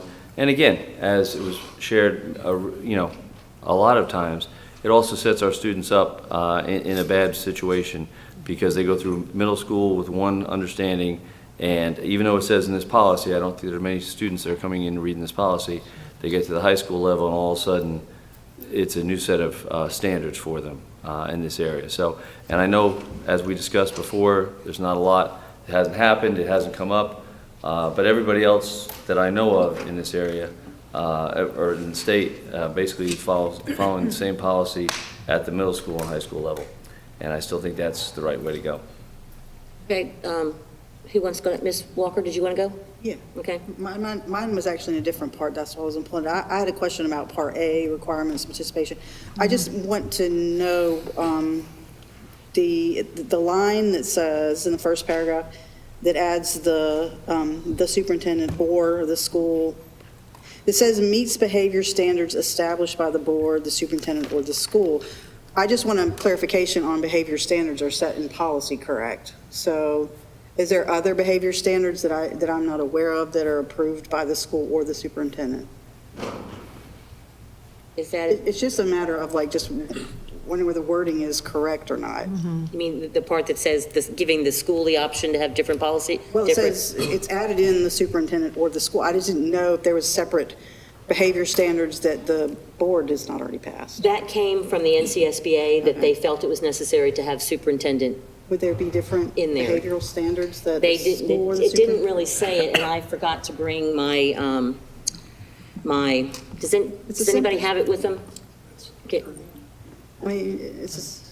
Does anybody have with them that the cleanup table? What? Are you All right, talking about? it was in one of our policy meetings. I'll pull it up. If there are no like differentiated kind of behavior standards that are going to be set by the three separate people that are in this paragraph, then I don't have a problem with it. I just want to make sure that if we're going by policy, I mean, the school board in policy designates behavior standards. Right. Correct? So, Ms. Barnum, will you want to weigh in for us, please? Yes, policy stipulates the behavior standards across the district. This would, in my opinion, be referring to eligibility, like athletic eligibility, for example, or eligibility to participate in these activities, meaning that you're in good standing. So that would match the range of consequences we have for the whole district. Okay. And policy is the standard, so, Yeah. okay. I don't have a problem with that. Well, Okay. So, Ms. Justice? Well, I'm the same thing you. If it's already because we've established it by the board and the schools have to follow that, and I'm not sure and so the superintendent has to follow the policies too, correct? That's what I'm going to, because you've got it added in there. The superintendent can set the requirements. The board can set the requirements, and the school can have specific requirements. So he can add, or she, depending upon who would be superintendent, can add separate standards than the board, and I'm not even sure if the school, I mean, the schools have to follow board policy. And the board sets policy. So can the superintendent set policy different than the board? Is that what this is saying? And then allow requirements for participation, a different standard than we would require? So at a minimum, the board policies have to be followed. Schools can establish additional criteria that they think is appropriate for certain types of events. So I'm not, I mean, this is all extracurricular, so I'm not trying to speak to like the extracurricular piece, but for the behavior standard, schools can establish a higher threshold for participating in certain events.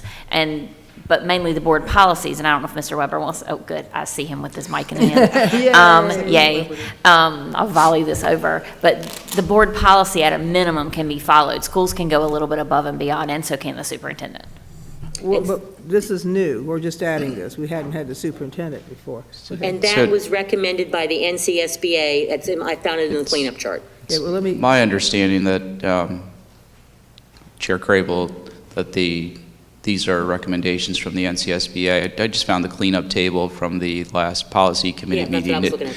It doesn't give any detail as to the reasons for the change, but looking at the board's student behavior policy 4300, there is discretion granted in that policy to the superintendent to include additional rules that may be needed to implement the board's student behavior policies. So to Ms. Barnum's point, the board's policies establish the baseline, and then one of those policies, 4300, then delegates to the superintendent the authority to implement not changes, but additions that might be necessary to implement what the board has established at the higher level. But they have the standards that we set, it has to adhere to. Right, it would not be able to The deviate minimum. from or contradict what the board has approved. Yeah, I'm just trying to understand the wording. Yeah. Thank you. Okay, so is there any other comments? Okay, there's a motion on the table to approve policy 3620 as amended. Mr. Clark, will you please call the roll? Ms. Justice, Yes. Mr. McManus, No. Ms. Walker, Yes. Ms. Craybill, Yes. Ms. Adams, Aye. Mr. Wildebohr, No. Mr. Bullier. Aye. Okay, so that policy passes 5-2. Do we need to take a brief recess? Mr. McManus? I want to sit here and move around. Let's carry on. Okay, We must need one if somebody's brought it up. okay. No, it's all right if thank you for looking out for your partner. Oh, okay. It's usually me that's looking. All right, so next up is, on our agenda is, I'm sorry, 5030, yes, 5030. Yeah, I'll keep this brief. So since you are the bringer-upper? So I just had a question, just generally about let me see, this is part B, was C, now B, facilities available for use. I did not know, there's a whole paragraph struck out about the board permits eligible individuals or groups to use facilities of these schools designated by the board as a community schools. A list of community schools and the facilities at each site that are available for community use will be available at the public, to the public in the superintendent's office. So that was all struck out, and in lieu of it, it's just put superintendent or designee shall develop and make accessible to the public a list of school facilities. Who holds these facilities? I don't think we've ever discussed anything to do with school and community use of schools. Is there a problem with us not having the power to do that, and what are the downsides? They're all on the website under community facility use. They're all listed along with the capacities for each space. So are all the schools considered community schools, or are there just certain ones? Yeah, I think that's just referencing, our schools in general. Okay, so I mean, that's good, because this does specify, we list a list of community schools. And also, to Ms. Walker, to your point, in the NCSBA's update, it says that that whole thing is optional. We don't even have to list it, we don't have to designate, so all of our schools are. All of them are, okay, Yeah. that's awesome, okay, thank you. Oh, so all of them are without doing that? Yeah. But okay. We list, but if we choose to take somebody off for renovation purposes or whatever, then we can do that, but we don't have to do that. Who's we? So I guess Eddie Anderson and his would, okay. department is in charge of all of that. Okay, thank you. We kind of tag team it. Okay. So And Josh, sorry. Josh's department and myself, we kind of tag team that one. Okay, well, I'd like to make a motion to accept policy 5030 as changed. Okay. Amended, so. All right, is there a second? Second. Okay, any more discussion? All in favor, say aye. Aye. Any opposed? Okay, great, so that we got through that. Policy amendments. Next up on our agenda is policy 4302R. So, let's see if we can get there. Oops, I'm in the wrong one. Okay. So, this policy was going to be listed under the policy consensus, but under advisement from other, many of you, that we wanted to talk about this separately. So I pulled it out. We have 20 minutes to discuss that. So all of the items in here, this came from policy committee, and I can look up the vote, but if I remember correctly, it was 2-0, because Mr. Bullier wasn't there. Mr. Wildebohr and I were. So there are two different things, just like Ms. Varnum had explained to us last time, that there are two different colors in the policy. And the red comes from NCSBA, and the blue comes from New Hanover County Schools. Well, it's actually kind of purple. So I don't know how to proceed here. Ms. Barnum doesn't really have a presentation. Is there a motion to approve this, this policy as amended? So moved. Can I request, Madam Chair, that Ms. Varnum just explain again why we were talking about seclusion versus seclusion, or seclusion rooms versus seclusion? If you don't Yes. mind. Okay. So if you'll notice, in the section marked, if we can scroll up a little bit, the whole section on seclusion, overall, as we discussed in our last meeting, seclusion means the confinement of a student alone in an enclosed space from which they're physically prevented from leaving, by locking hardware or other means, could also be direction not to leave, or incapable of leaving. So due to physical or intellectual capacity. So overall, there are 5 circumstances that apply to this use of seclusion where it's not considered to be, where it is considered to be reasonable use of force under general statute. So 1, as reasonably needed to respond to, a weapon, control of a weapon or dangerous object. The next, I suppose, since there are letters, I'll use letters 3A. Instead of numbers. Yeah, Yes. 3A. A. B, in order to prevent or break up a fight, as an example I gave. C, as reasonably needed for self-defense. And then D, when behavior poses a threat of imminent physical harm. Those A through D represent emergency situations. And as we've discussed before, staff need to have an opportunity to respond to emergency situations. And as has been shared, that is also a time you call for law enforcement to support.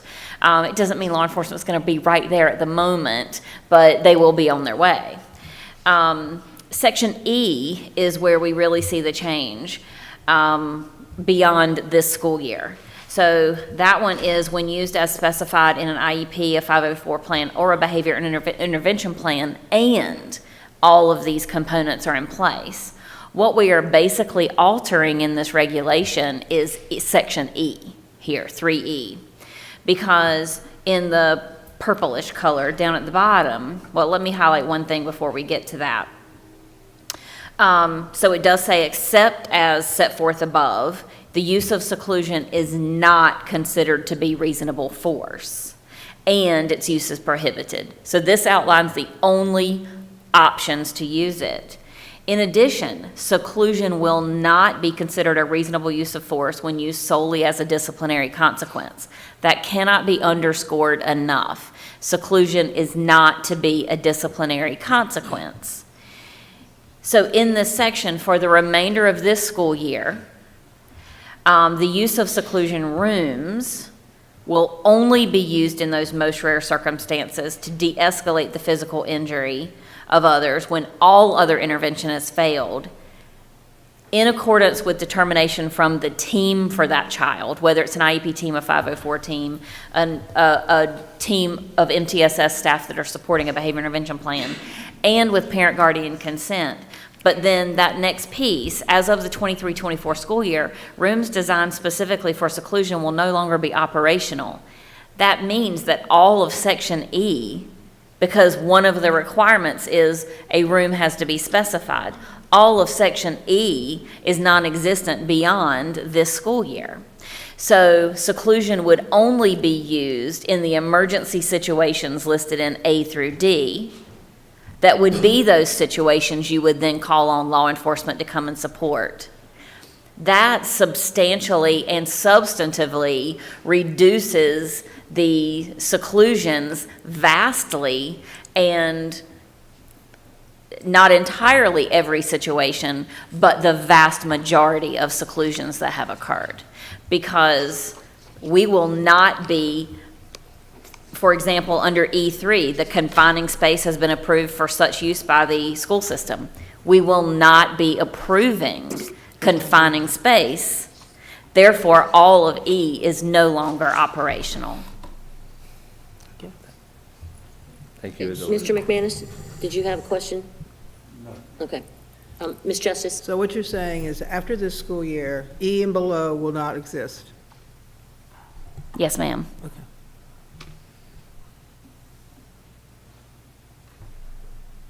Okay, Ms. Walker?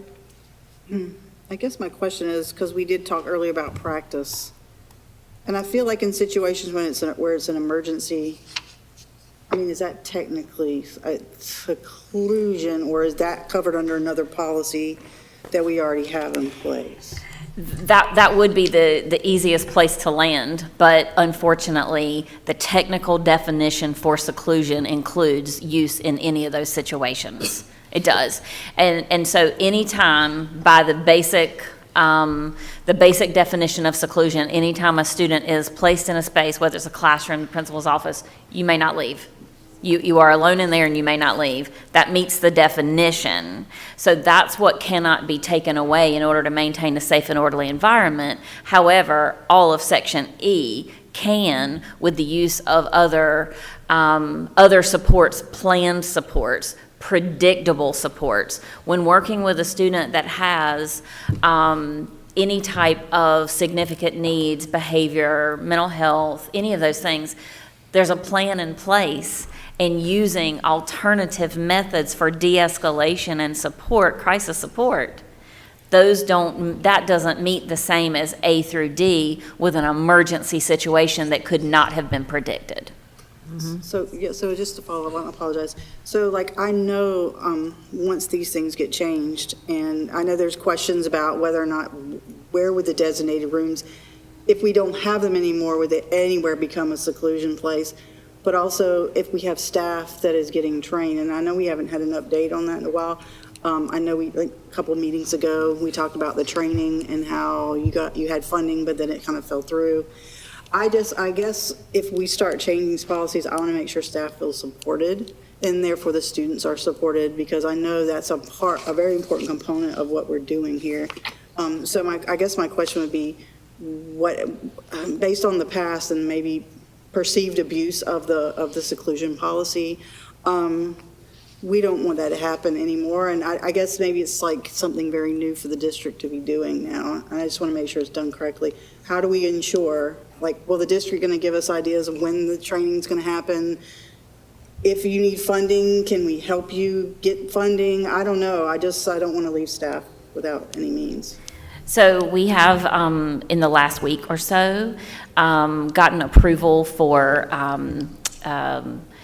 using some of our ESSER carryover dollars in a different way, some dollars that I had kind of carved out that were not needed to fully carry out some of the programs that we had in place for last year, and using some money from after-school programs and that kind of thing to move forward with some of our training. Our trauma-sensitive schools training is already on the books and scheduled.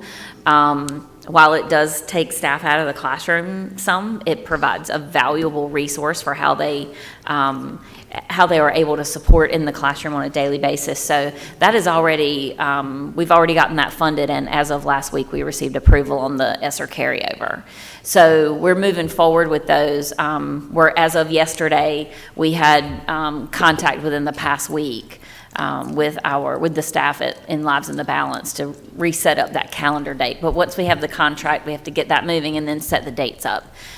So that's now moving again. But by the end of this school year, this is a reasonable expectation that the only use of seclusion would be for emergency situations that could not have been predicted, but not as a regular de-escalation strategy for our students. Not necessarily as an IEP right. situation either. Okay. Right. Not an IEP. It would not be an option to use it. Okay. Good. Mr. Boyer? Yeah, just quickly, I always tell my students access to information is not the same as education. What was that? Could you speak I up? always tell my students access to information is not the same as education. And somebody came up here tonight and they said something that I actually wrote down. They said, you have experts and scientists who could make it better. You know, 2 years ago, the community diagnosed a problem. The board asked for a solution, and our experts have worked for 2 years to provide us with one that is doable, sustainable, and I just really appreciate it. And I know, you know, we hear a lot about practices in our school system, and I just want you guys to know how much I appreciate the real work that is done, and just how valued it is, because every day our staff is in it to make the lives of our students better, and this is what this policy, I believe, does, and I know how much it took. So I just want to say thank you to our entire staff and to our experts. Thank you.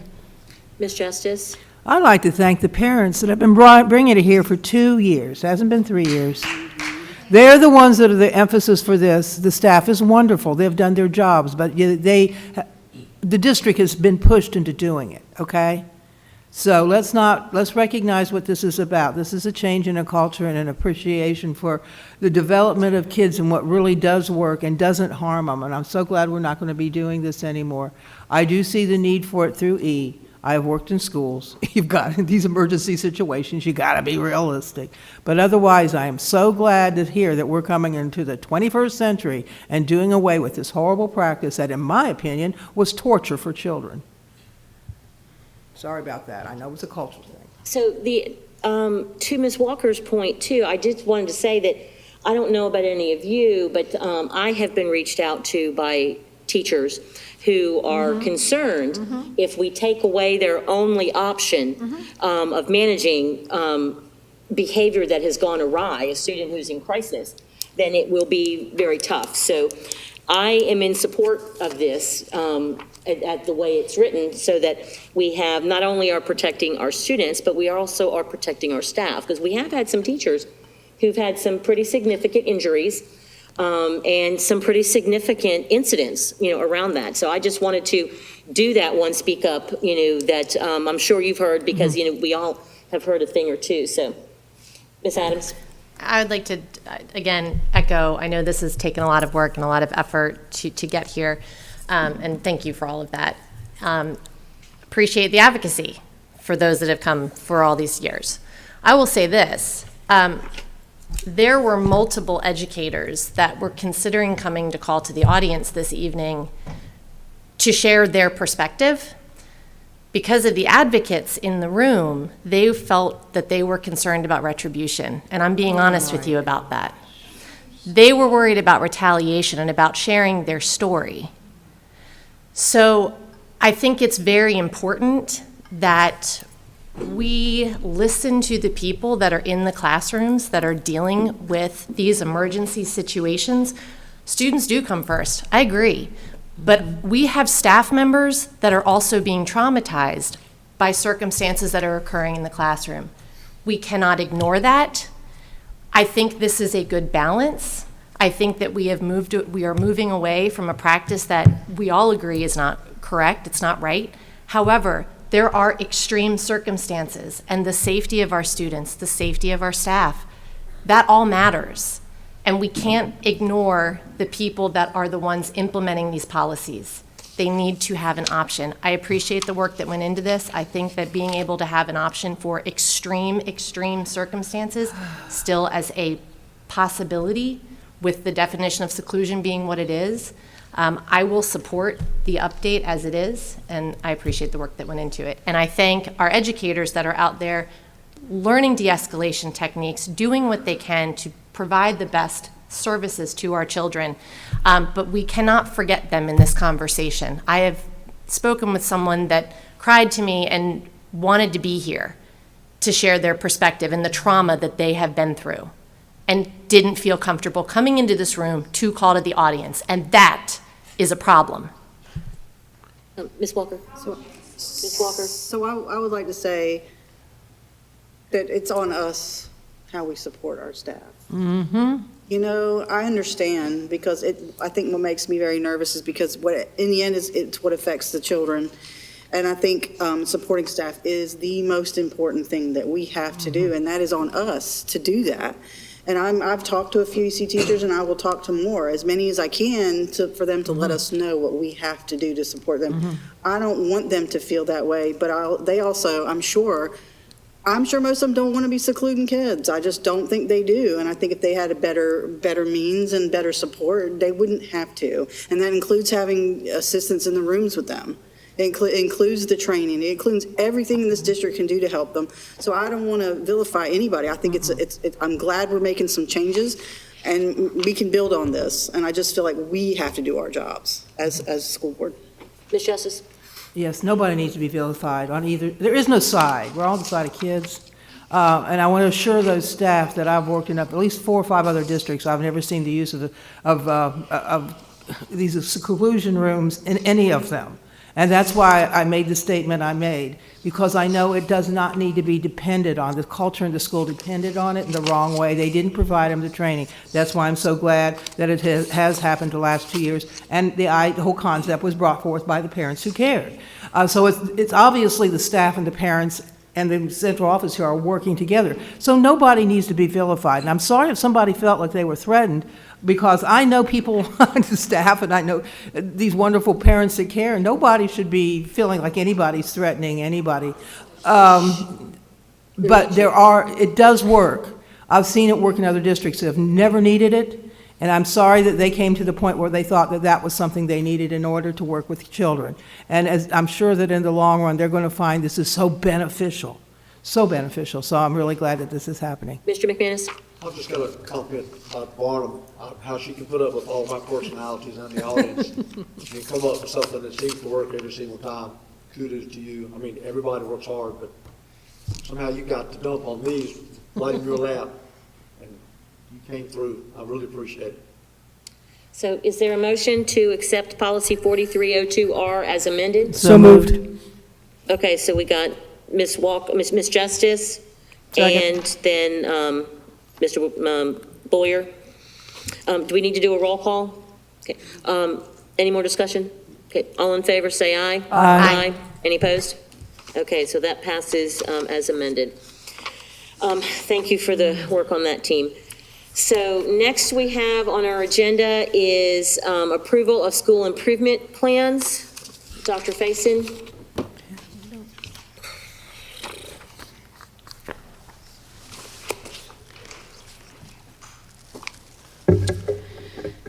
A couple weeks ago, maybe about a month ago, we shared with you the school improvement plans.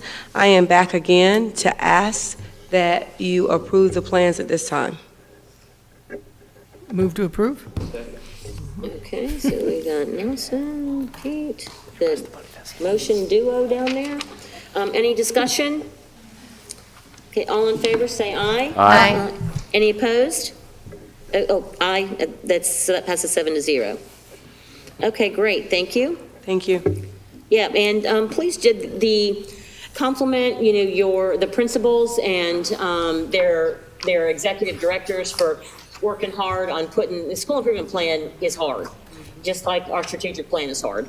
And they went into a lot of detail on the safety plans, the behavior plans, every other plan, their shack plans, every other plan. So please, all of you who are watching, thank you very much for that hard work, and hope that helps you in your year to come. Thank you. Okay, so next on our agenda is policies for the first reading. And again, just to remind everybody that we only have to do policies for first and second reading with policies that are new.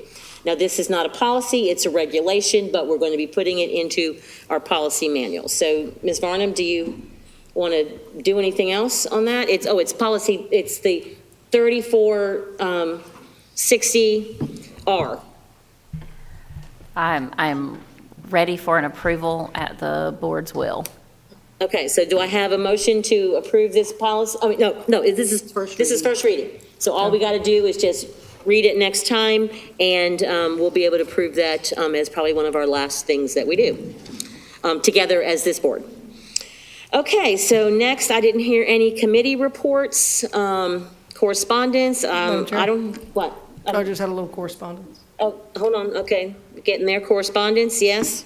Yeah, I just wanted to, last board meeting with this group, and I wanted to thank this entire group. You know, it's been contentious, but we have made a lot of really wonderful changes. I don't think you can argue that, although we could probably find a way.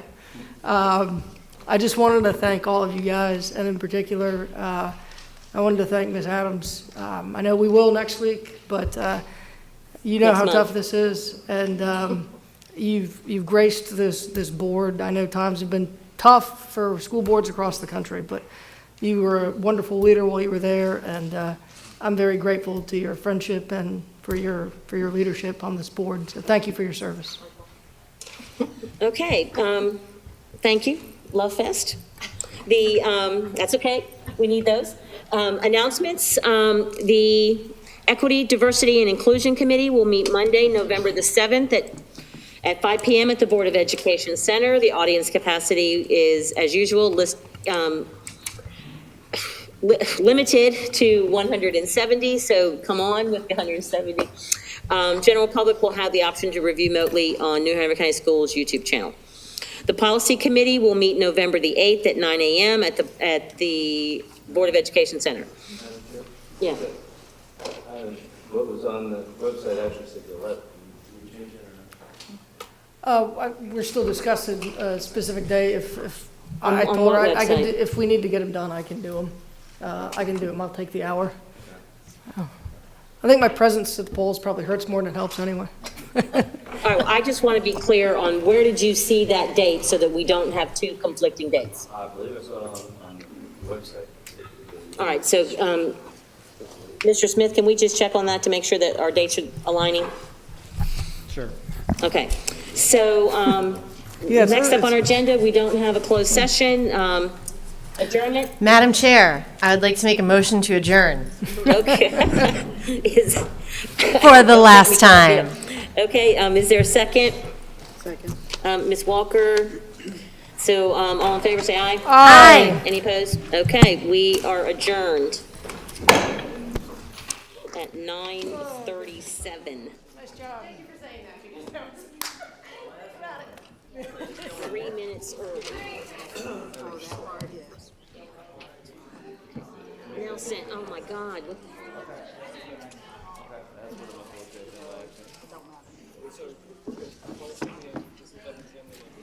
Okay. No information.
Bless your heart. I know you won't miss this. I know.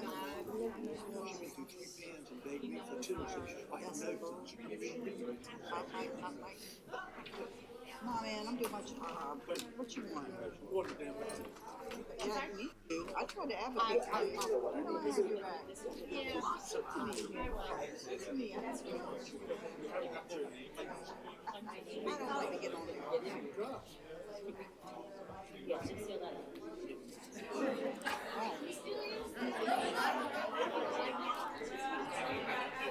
Park next to a truck.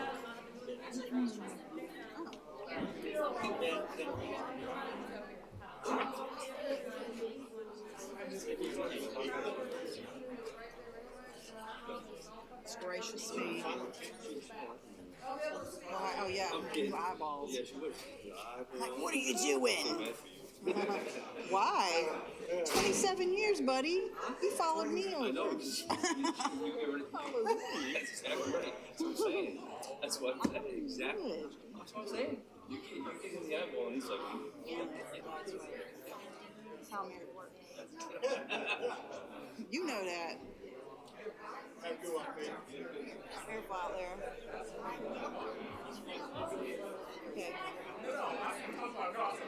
Collecting my thoughts. I shall recycle this. You know, I dumped those M&Ms in there. What, oh, my keys are in here. Okay. Oh, my car. Okay. Yeah, Eddie's still there.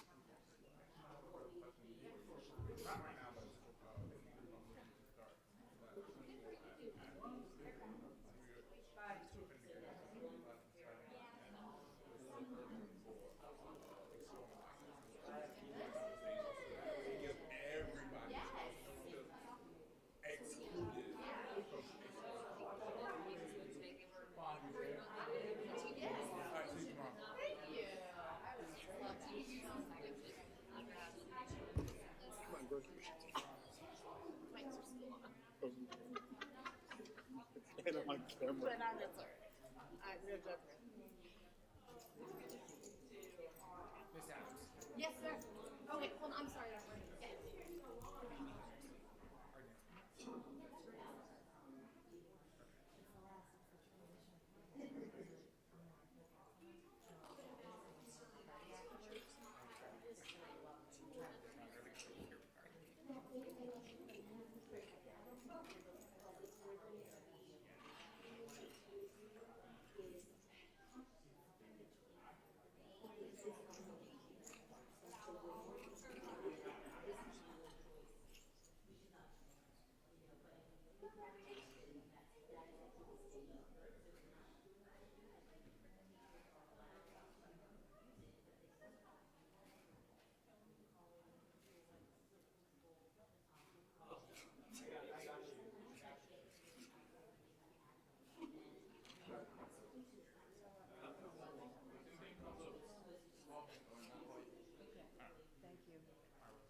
Wait for them to show up, won't that so?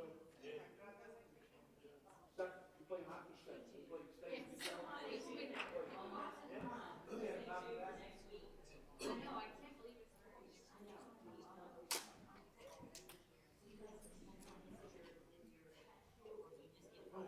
So you're right. Yes, so. They haven't sent you that yet. So you're all about what? Where are you gonna be, what are you gonna be doing? So I might be calling her. Yeah. I won't call you. You won't call me? But thank you for being here. Thank you, you have a good one. I know.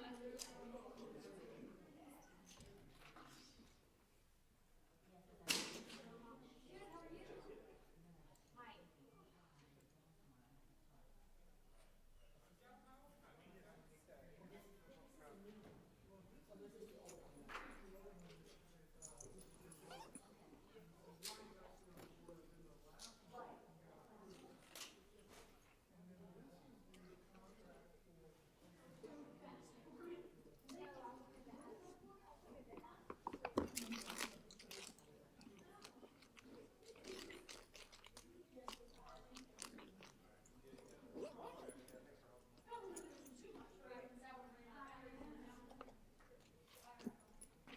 Have a good night. Mr. Kevin has to speak.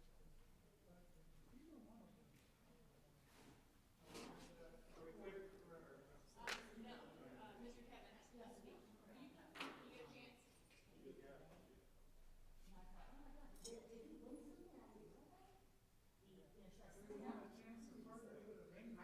Yeah, and that's what I was asking, reading there, really, it looks like, that's all you need. It's like, Yes. stays aside. Thank you. Thank you, thanks, John. I did look it up, and we're on the wait list. We didn't get approved in the first round. Money to buy, money to help purchase an electric bus. But see, that's something I do. We're actually working with, we had one company all over. I thought it would be a good idea. I think I got this email a lot.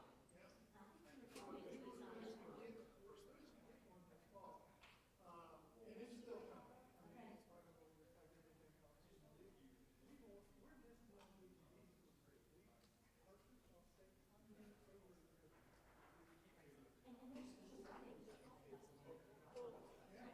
what we're like everything else. We're just not moving easy. The bus drivers will be driving the electric buses, trams around, got different training, and just, I mean, just because they certainly have a check, obviously. Yeah. But the bus has like, goes up, comes down, it's like really interesting. When we get it in, we're gonna make a big deal out of it. Yeah. Good night, thank you, let me sign.